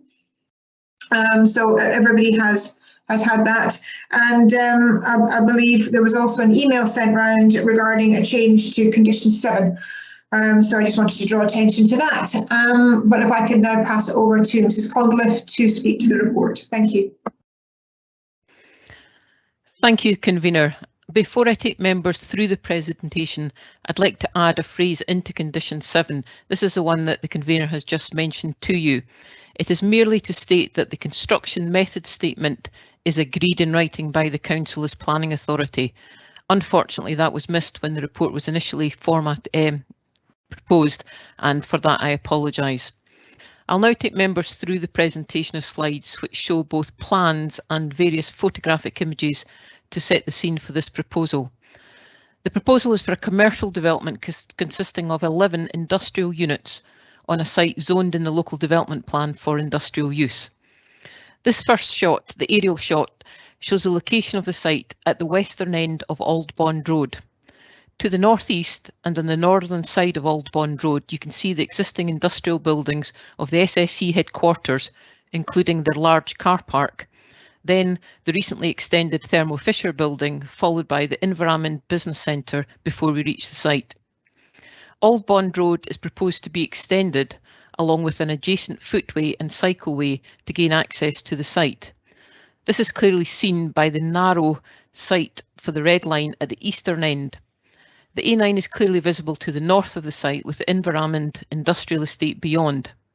To the immediate south, the residential properties of Cragganmore Place, and slightly further west the properties of Matthews Drive are visible, with further residential properties of Tulloch beyond. Next slide please. The layout shows what is effectively 4 new buildings. The largest building is to the northeast towards the A9 and is proposed as a single user industrial building. This is the highest of the 4 buildings and is known as Building 1. To the south of this is another building of the same footprint but proposed 2 metres lower in height, Building 2. The intention for this building is either as a single user or possibly divided for 2 users. Then to the west is described in the submission by the applicant as Building 3, but is in fact 2 buildings, the northern one divided into 6 units, with the southern one being divided into 3 units. In total, it is therefore proposed to be an overall development of 11 separate industrial units of varying sizes. Significant parking is proposed on site, primarily in the centre of the site, and landscaping is proposed primarily at the western end of the site, but is substantial in wrapping around this area. Next slide, please. These 3D visuals provided by the applicant gives a good indication of what is proposed on the site. To the right of the screen, in the top right corner, you can see the proposal looking southwards from the A9. Still on the right of the screen, but in the bottom picture, this is looking northwards from the extended Old Bond Road and the proposed access into the site. These 2 pictures show the proposed 4 buildings that I described in the last slide, but also the proposed car parking and landscaping. To the left of the screen is a visualisation of being within the site and the intended style of industrial building, with all openings looking into the centre of the site. Next slide, please. I will now move to a series of recent photographs which seek to show the context of the surroundings. This first photo is taken from Old Bond Road looking westwards. You can see Environment Business Centre to the right of the screen, and the proposed site is beyond this, with the access taken from Old Bond Road being extended through the metal gate you can see in the centre of the screen. Next slide please. This photo is closer to the site and shows the existing right-of-way and cycle path which links to a network of footpaths and cycleways in the area. The proposal is to extend Old Bond Road from this point, retaining the existing vegetation that you can see to the left of the screen, which is out with the application site boundary. This vegetation acts as a buffer between what will be the new road and the rear gardens of Cragganmore Place. The footway and cycleway will be extended to the north, right of the new road, to link from this point on Old Bond Road to the network beyond. At a distance of approximately 145 metres from this point, the access to the site will be taken, and this will be the new end point of Old Bond Road. Next slide, please. This photo is taken from the northwest corner of the site, contained within the post and wire fence you can see at the bottom right of this picture. The photo is taken looking across the site and back towards Old Bond Road. You will just about be able to pick out the roof profile of the adjoining Inverarmond Business Centre that you saw in the first photo. As you can see, the site is relatively flat with limited landscaping across the site at present. At this point, you can see the pedestrian and cycle footbridge that goes over the A9 trunk road and into the Inverarmond Industrial Estate and cycle network beyond. It is considered that the proposed new industrial buildings will read well alongside the existing industrial buildings from both the A9 to the north and the Old Bond to the south. Next slide, please. This final photo is taken from the bridge you saw in the previous shot and is looking the other way in a southeasterly direction across the site. It is in this area at the southwestern end that considerable new planting is proposed to create a softer edge to the site from the surrounding footway and cycleway. In the distance you can see the residential properties of Matthews Drive, which are beyond the footpath, and Towns Lade. Next slide, please. Thank you, Convener. That concludes the presentation, and we return to the site layout. Thank you. Oh, excuse me. Choked on my own intake of breath there. My apologies. Thank you, Mrs. Conlon, for that. We have a deputation on this application. So I'd like to invite Mr. George Christophin to make his deputation. Mr. Christophin, are you online? Hi, good morning. Yes, good morning, sir. Thank you very much indeed for attending the Development Planning and Development Management Committee today. There's a wee process to giving a deputation, so I'm going to pass you on to my Vice Convener, Councillor Braun, who will go through that process. And then if it's okay with you, you'll come back to me and the committee could ask you some questions based on your deputation, if that's all right. Perfect, thank you. Thank you very much indeed. Over to Councillor Braun. Thank you. Thank you, Convener. Good morning, Mr. Costafine. Can you hear me all right? Good morning. Yes, I have you. Thank you. Fine, thank you very much. Now, you'll have up to 10 minutes to give your deputation this morning. If you get close to that time at the 9-minute mark, I will give you a warning there's 1 minute left to go. But if you're happy with that, as soon as I hear you start your deputation, I will start the clock running. Are you okay with that? Thank you. Okay, over to you then. Thank you. Thank you very much. Good morning, everyone, and thank you for the opportunity to speak to you today. I'm speaking on behalf of the neighbourhood. I am resident of 26 Craggamore Place, which, for your information, is directly opposite the access road leading into the proposed site. As a neighbourhood, we are deeply concerned about this proposed development, and we have raised obviously a number of objections. But what I'd like to do today, rather than reverse over those, is just pick out some particular points that we feel are worth raising. The biggest concern we have here is with regards to road safety. Through the recent extension to the Thermo Fisher building on Old Bond Road, we've had a number of issues with increased construction traffic, deliveries to the site blocking the road, fully resulting in queues and frustration. We appreciate the calming measures that have been introduced further around Old Bond Road, but unfortunately those don't seem fit for purpose in that people can quite simply drive around them, and we've all witnessed a number of near misses on that stretch, and we really fear that during the construction phase of the proposed development and also in the post-construction phase, the increase in traffic would only worsen that situation. Linking into this, I feel it's quite important to bring out the neighbourhood well-being. As I mentioned, during the recent Thermo Fisher extension, we've been impacted negatively, quite significantly, by noise and litter and light pollution to our properties. I think, again, it's important to draw out, this has been particularly emphasised to us all during the COVID pandemic, when a number of us are working from home, and that seems to be the new norm for many of us going forward as well. Further linking to that again, I think we need to consider the impact of biodiversity in the area. I note that Perth and Kinross Countryside Trust is holding a conference later this month with the aim to restore and protect our natural places. The idea to try and tackle climate change and nature emergencies and support the health and well-being of our communities. And I've seen that firsthand here. The surrounding area has been used so extensively by dog walkers, joggers, cyclists. This area has just been such a godsend, particularly during the pandemic. So in summary, we feel that this proposal is not competent based on those objections and the points raised that I've mentioned here today. One final thing I would just note, if the council are intended to approve, there is an area of scrubland between the Old Pond Road extension and our existing boundaries. Now, during the summer, that's full of leaf and provides us with a great buffer, as mentioned there in the introduction to the site. But at this time of year, I look 90 degrees to my right, there's no leaf cover, and I can see directly into the site from my vantage point here at the office at the rear of my property. So I wonder if the council are minded to do that, would we be able to place some type of specification as to a tidy up or replacement of that shrub area, or indeed would the council even entertain the opportunity for our neighbours on Cragganmore Place to extend our boundaries and maybe control that buffer ourselves in some manner? That's the points I wanted to raise today. Thank you very much indeed for your time, and I'd happily field any questions.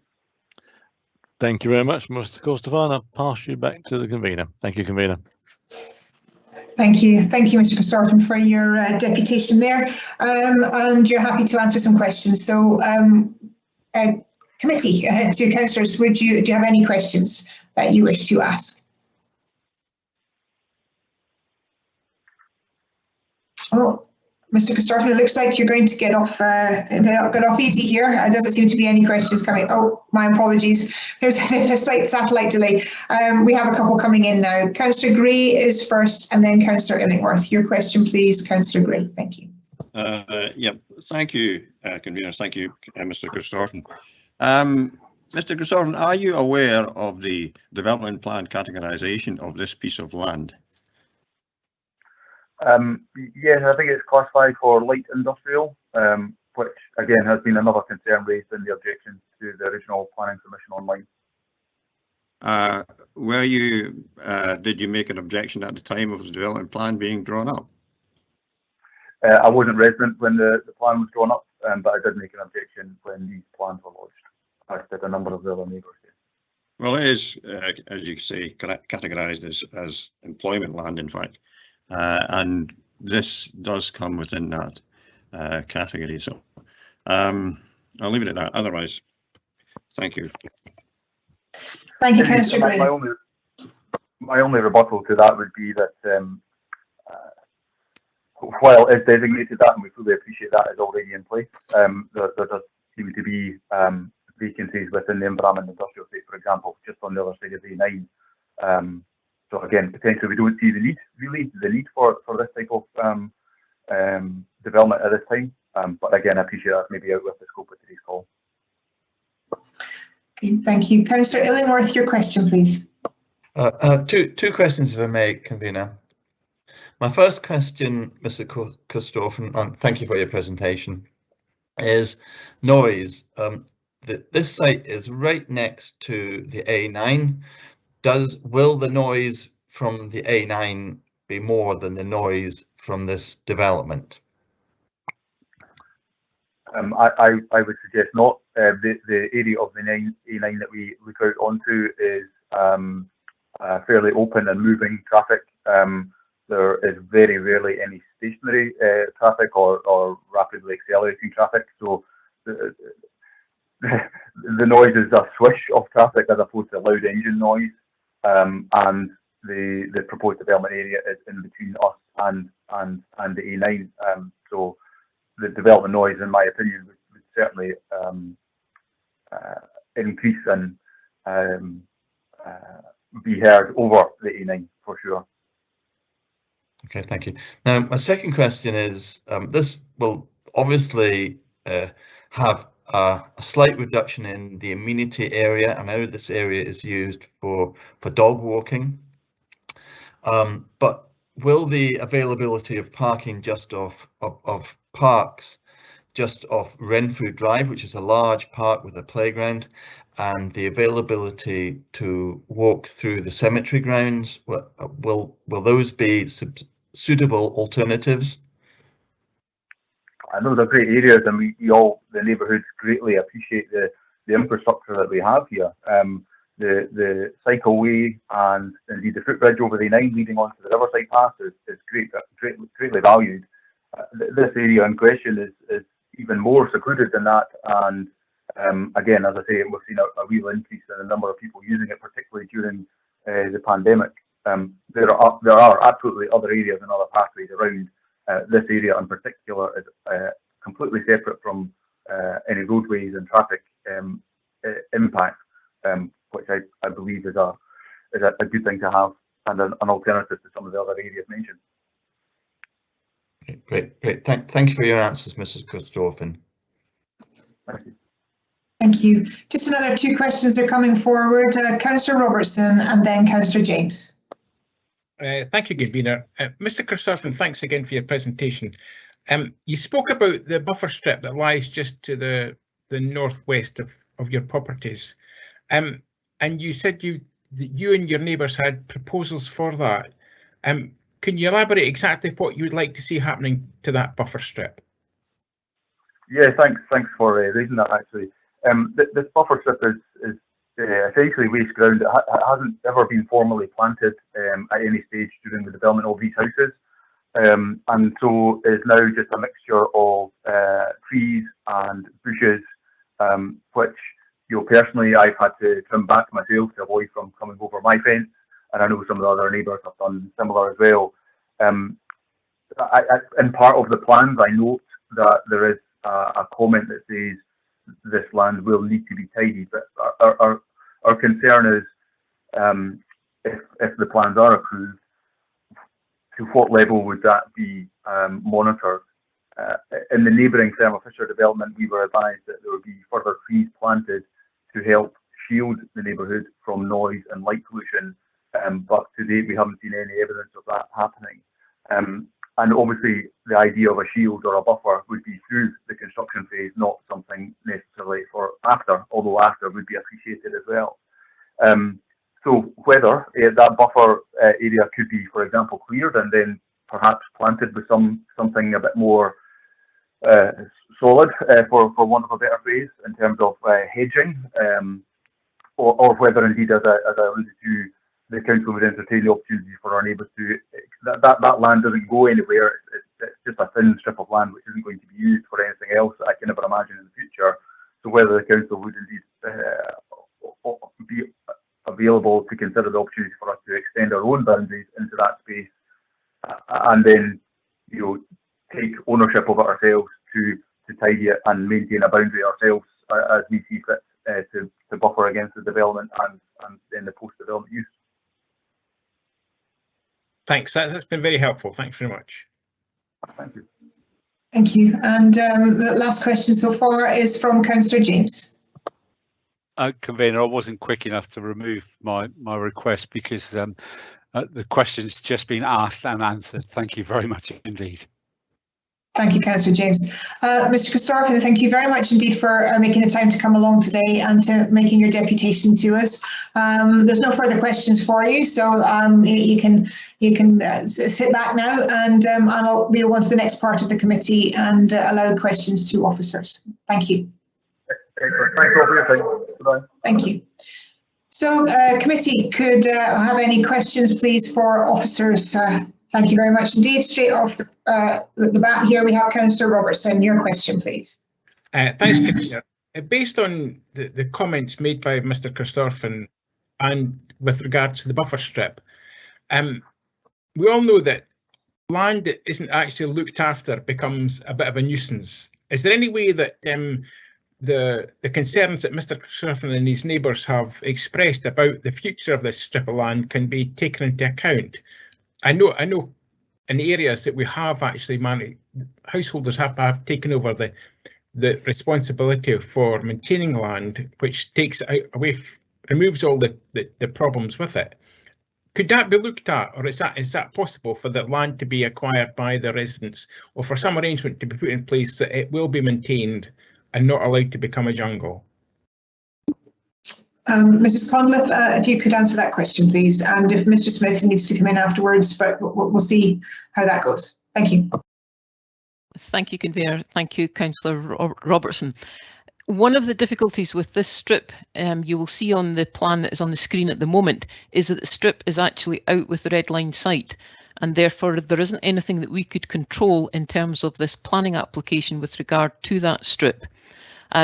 I was aware of the concerns and the mention from the objector there about the developer having put a comment that they were going to be tidying it up.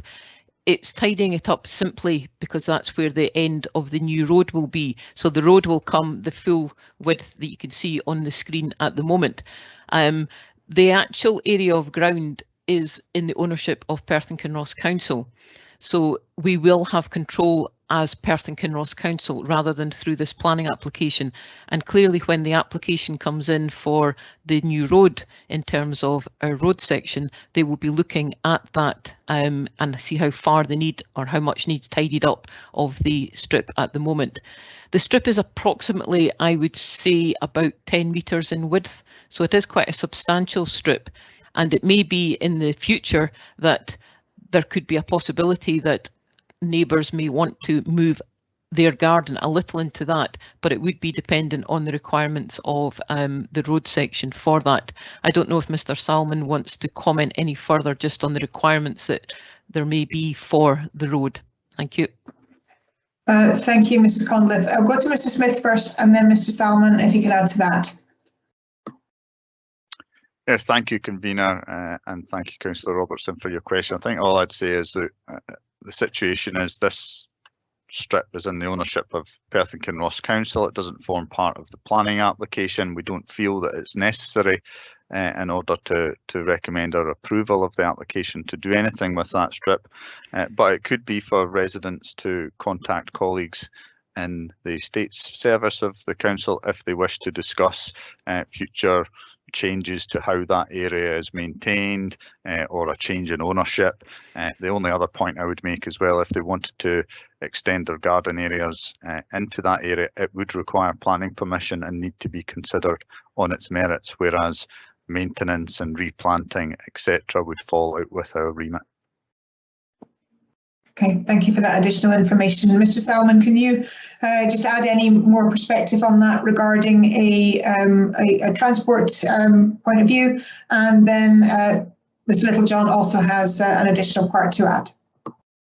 Yes, happy to do so. In terms of the road construction consent that will be required for the new road, we will look at that in terms of what is required for the formation of a road verge.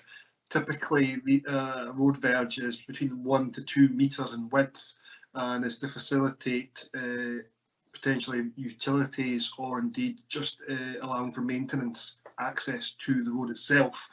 Beyond that, in terms of boundary treatments, etc., to properties, that's not something that would fall under the remit of road construction consent. Okay, thank you. And Mr. Littlejohn, your additional information, please. Thank you, Convener. It was just to comment really that accepting that buffer strip is out with the red line boundary in relation to this planning application, and following from Mr. Salmon's comments about what would be required in terms of RCC, I can advise that I would be amenable and very supportive, wearing my wider estates hat, that we would want to work with the residents, see how we can approve that amenity, but accepting that's not the principal consideration at this committee today. But just to give that reassurance, we would be very keen to see what we can do. Convener, can I possibly just respond to what the officers have said? I I hope that gives Mr. Christopherson and his neighbours some reassurance of the positive responses from council officers with regard to that strip. I understand it's not within the boundary of this application, but it is a major concern of the residents there. So I hope that this what has been said will give them some reassurance. Thank you. Thank you for all the answers there, and thank you, Councillor Robertson. You kind of stole my thunder a little bit there. I was going to do exactly the same thing, and I hope that Mr. Christopherson is still listening.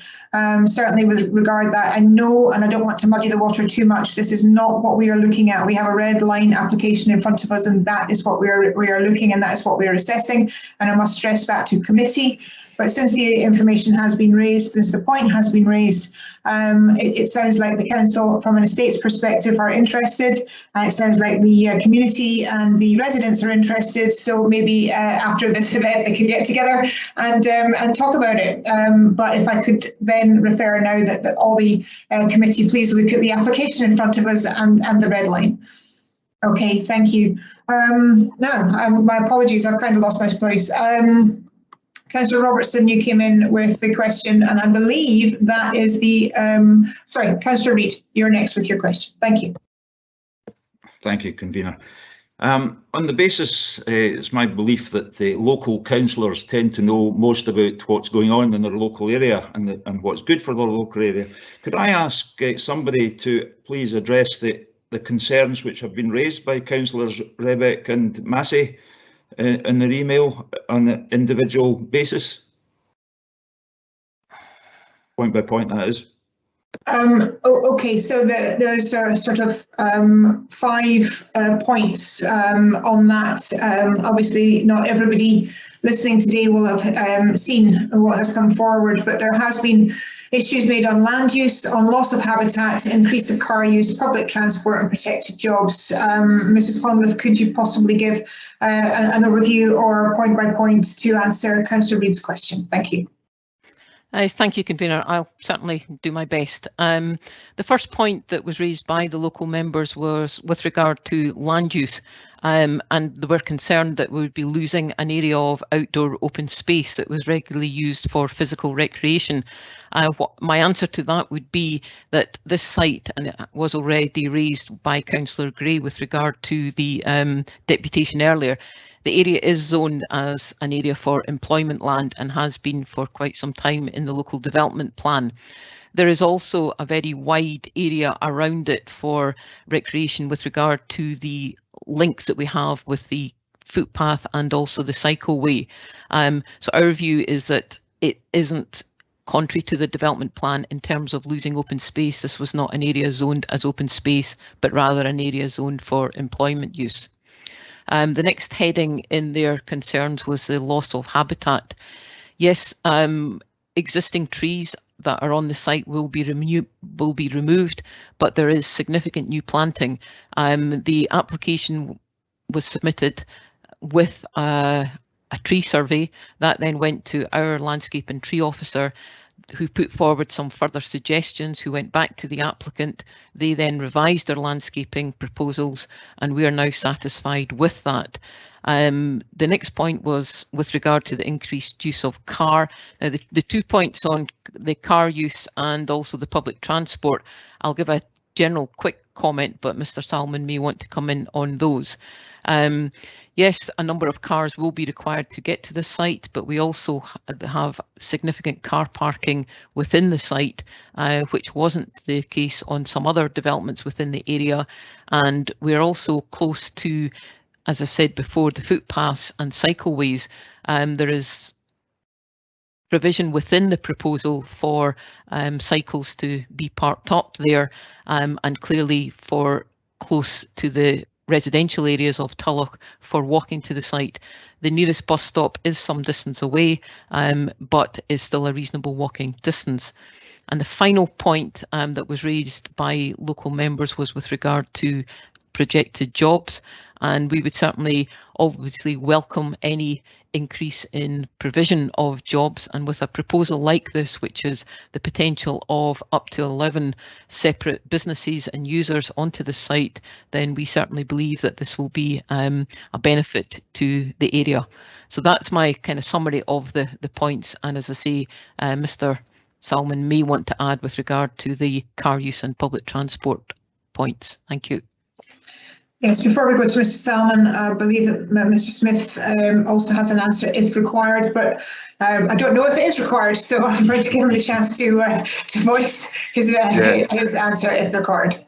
No, I think Anne covered it very well, and you know, just in summary, the site is allocated for the purposes proposed.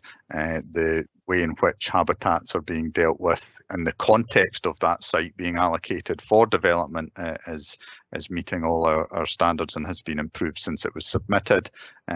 Dean will cover the car use element, and really it is as close to the bus stops as it can be. There is very well good other connections as well.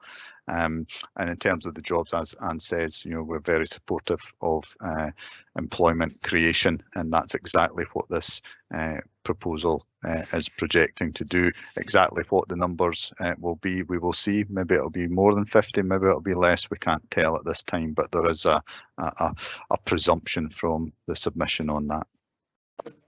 Thank you, Mr. Salmon. Now over to you from a transport perspective, please. Happy to add a bit of further clarification. Specific reference is made to the use of census data. The 2011 census data is the most up-to-date available data that there is. The 2021 data is yet to be released. Indeed, that is only used in the assessment to establish a mode split. The actual trip generation is used through the industry standard use of the TRIX database. Some councillors may be familiar, it's something I've gone over before, where this is a database used essentially actual traffic counts produced by similar existing historical developments of a similar type, and that is used as a sort of base to estimate likely traffic generation of the site. In terms of the proximity of the bus stops, the reference to 400 metres, that is the desirable walking distance to a bus stop. Indeed, guidance goes up to a maximum of 1200 metres. The acceptability of that is very much in terms of the context of what the development is and where the development is. In terms of the difference in travel time, 400 metres is roughly a 5.5 minute walk.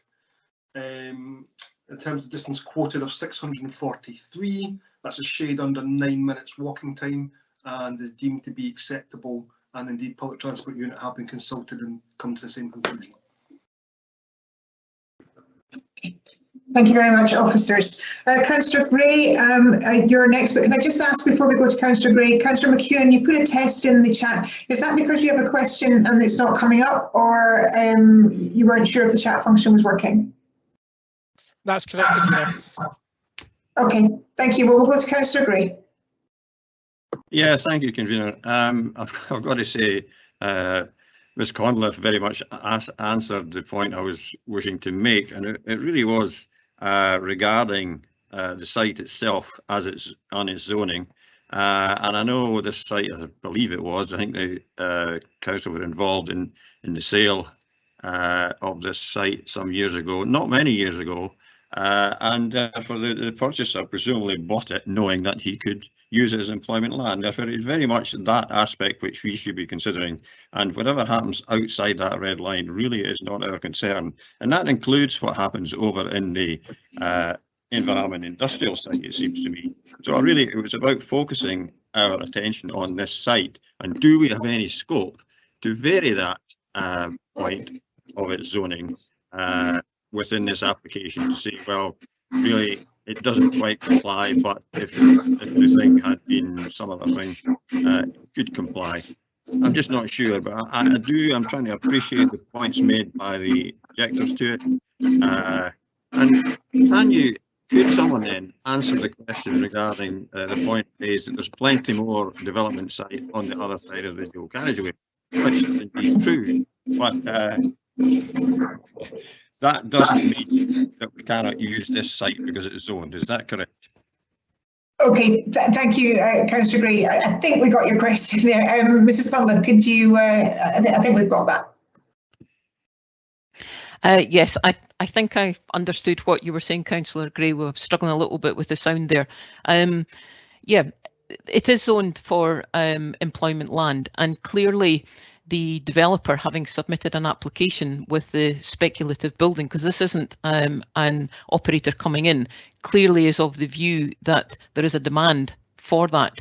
Yes, there are other sites on the other side of the A9 within the Inveramond Industrial Estate, and there are other sites zoned for employment land within that area. As a planning authority, we are looking to deal with the application that has come before us, which is very much for an application for the potential of up to 11 different users, varying sizes of units. So our view would very much be that we are taking on board what has come in, it complies with the development plan, and therefore we are supportive of it. And it wouldn't be for us to be in a position, even if it were the case, to say there is so much land elsewhere. This is a zoned site for that, and therefore is fully acceptable to us. Thank you. Thank you. Councillor McEwen. Thank you very much. I think that the point that the residents are trying to make is that, partly clearing the site from all the trees and the shrubbery will remove some dampening of the noise from the A9. And of course, as a council, we need to look at the strip of land and what we can do to help mitigate that outside this planning committee. The question I have is the sort of the red boundary to the northwest, where the footbridge is, the path across to the footbridge. What type of fencing will go in there, and would that fencing help with noise mitigation? Because obviously some will be lost when the trees and shrubs are removed. Would the fencing on that red line put in by the applicant help mitigate any noise from the main road?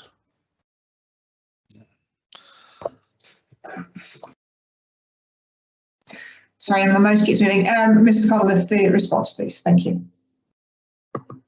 Thank you, Councillor McEwen.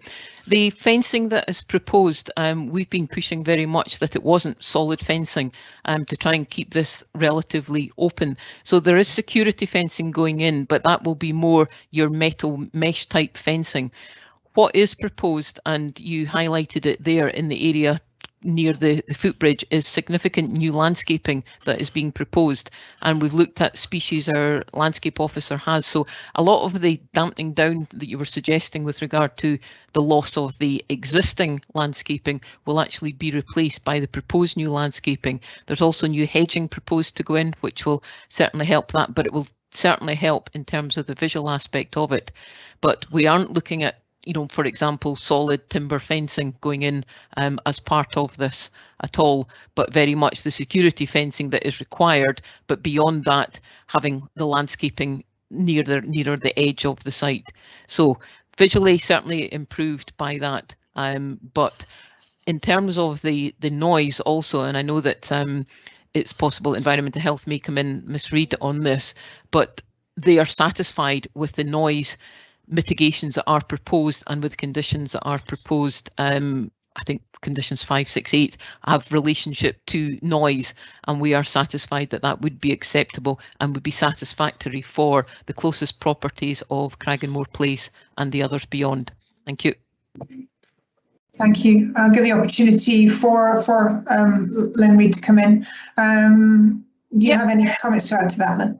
Yep, the applicant submitted a full noise impact assessment, and from that it was determined that there was no marginal concerns with regards to noise affecting the residential properties from the development. So therefore the mitigation measures that are in place within the application is suffice to deal with any noise coming from the development. Thank you very much indeed for the responses. Okay, there are no further questions coming forward, but I do see that Councillor James was first in with an M to move the paper, but also Councillor Gray a couple of minutes later did. So hopefully Councillor James is happy to move, and then maybe Councillor Gray will second. But Councillor James, over to you. Thanks very much, convener, and I hope that Councillor Gray will second. I propose we accept this. I mean, if you take the emotion aside from this, for the residents in Cragganmore Place, I totally get where they're coming from, but at the end of the day, we're just looking at this one site. Any business that comes forward to to try and start up in the current circumstances deserves our support, and this is light industrial land. It always has been. So there are conditions in place. I noticed condition 6. I was just looking. There are conditions in place for noise, and Mr. Littlejohn's comments to Mr. Christoffin are very welcome. And I think that might solve their particular problem as well. So a bit of a win-win. So yeah, I'm quite happy to propose that we allow this application. Thank you. Thank you. Councillor Gray, do you wish to Yes, second? thank you. I'm very happy to second this motion. I fully appreciate Mr. Christoffin and his neighbours' complaints or concerns regarding this, and I fully understand why they would suggest other places where such things could be developed. However, I should also say, and I do hope the council will cooperate to mitigate any likely noise disturbances likely to come from this. However, to my mind, to have this site so adjacent to several hundred houses, all within walking or cycling distance, is an ideal opportunity for small businesses. There could be any number of people within that estate to the east of this site who would welcome an opportunity for a local, very local, small industry, not even an industry, it might even be just an office, to actually work there and walk home back and forward. So taking away the negative from the complainants and looking at the positives, this is a great site for such a development, and I'm happy to second. Thank you to you both. Can I also just get your confirmation that you're happy with the small change to condition 7? And can I add to that it's been flagged up to me from our legal representatives that we need to put in an agreement to allow for a section 75 to be added if need be. So are you both content with those 2 points? Absolutely. Very happy with that, convener. Yep. Okay, thank you very much indeed. Okay, so are there any amendments to the application? No amendments coming forward. And can I ask the committee if they have any comments? Well, I'll add a quick comment then if nobody else is going to. I'm more than happy to support this. I understand the frustrations. It's always difficult when there is a residential area that butts right up to an industrial area. But we're in a position where this was sectioned for light industrial. I agree wholeheartedly with both points made by Councillor James and by Councillor Gray that this could be an opportunity. I'm pleased to see the council working proactively with the residents. I accept that there is a noise, litter, light pollution, etc., but our environmental health has looked into that, and that all questions have been answered. We need more jobs. We need to encourage people to live locally, to work locally. We have many people, especially in the south of Perthshire, that commute down to Glasgow and Edinburgh. I think this is an excellent opportunity to have people living in the centre of Perth, that work in the centre of Perth, and we really need to do everything we can to promote it. So I'm happy to make those comments on the application. And that's that application agreed and approved, and we'll move on to the next in front of us today, which is, I'm just waiting for the everything to be moved on. Okay, I'll do it myself. Right, so this is the formation of a battery energy storage system with associated works and infrastructure, and this is a PAN notification. So councillors, as I've stated so many times, you're sick fed up of it, but this is the start of the process. I know that this has come before us before, but there has been changes. And as such, the process is starting again. There has been many consultations with the community, but if you would like to raise any issues that you would like mentioned or looked at when the main application comes in, please do so now. Councillor Simpson, you have some points, and then Councillor Illingworth. Just ask for the, make your comments for the officers to look at. Thank you. Right, I just have one comment in relation to paragraphs 26 and 27, convener. regardless of whether we need an EIA or a transport statement, and that is to highlight how very difficult access to this area is on Precinct Street, which is the wee street that leads down from downtown Cooperangus. And I would hope that any construction traffic and any plans for construction traffic could approach the site from the south across the countryside rather than Precinct Street. I took the opportunity to remind myself how bad it was there on Sunday, and if an old man in a wee car has some difficulty getting along there, I'm not sure how construction traffic will get on. So that's just my point would be to please ensure that all traffic, large or small, approaches the site not directly from Cooperangus. Thank you. Councillor Illingworth? Yeah, I've got two comments. As with all these battery storage schemes, I always ask the planners to take into account screenage, because these containers are not particularly attractive, so screenage is useful. And the other comment is something I haven't brought up before, is that the lifespan of these containers is approximately 10 to 15 years. So I wonder if the planners can consider an exit strategy. Well, what do we do with the land in 15 to 20 years time? Is there a plan for either reusing the site or for getting rid of all the concrete and completely restoring it? So I'd like those considerations to be considered. Thank you. Thank you very much indeed. Councillors, are there any further comments you wish to pass on to officers regarding this proposed application? No, there is no more coming through. So that's us finished the business in front of us today. Thank you very much indeed, everybody. Thank you for your time, your attendance, and roll on February.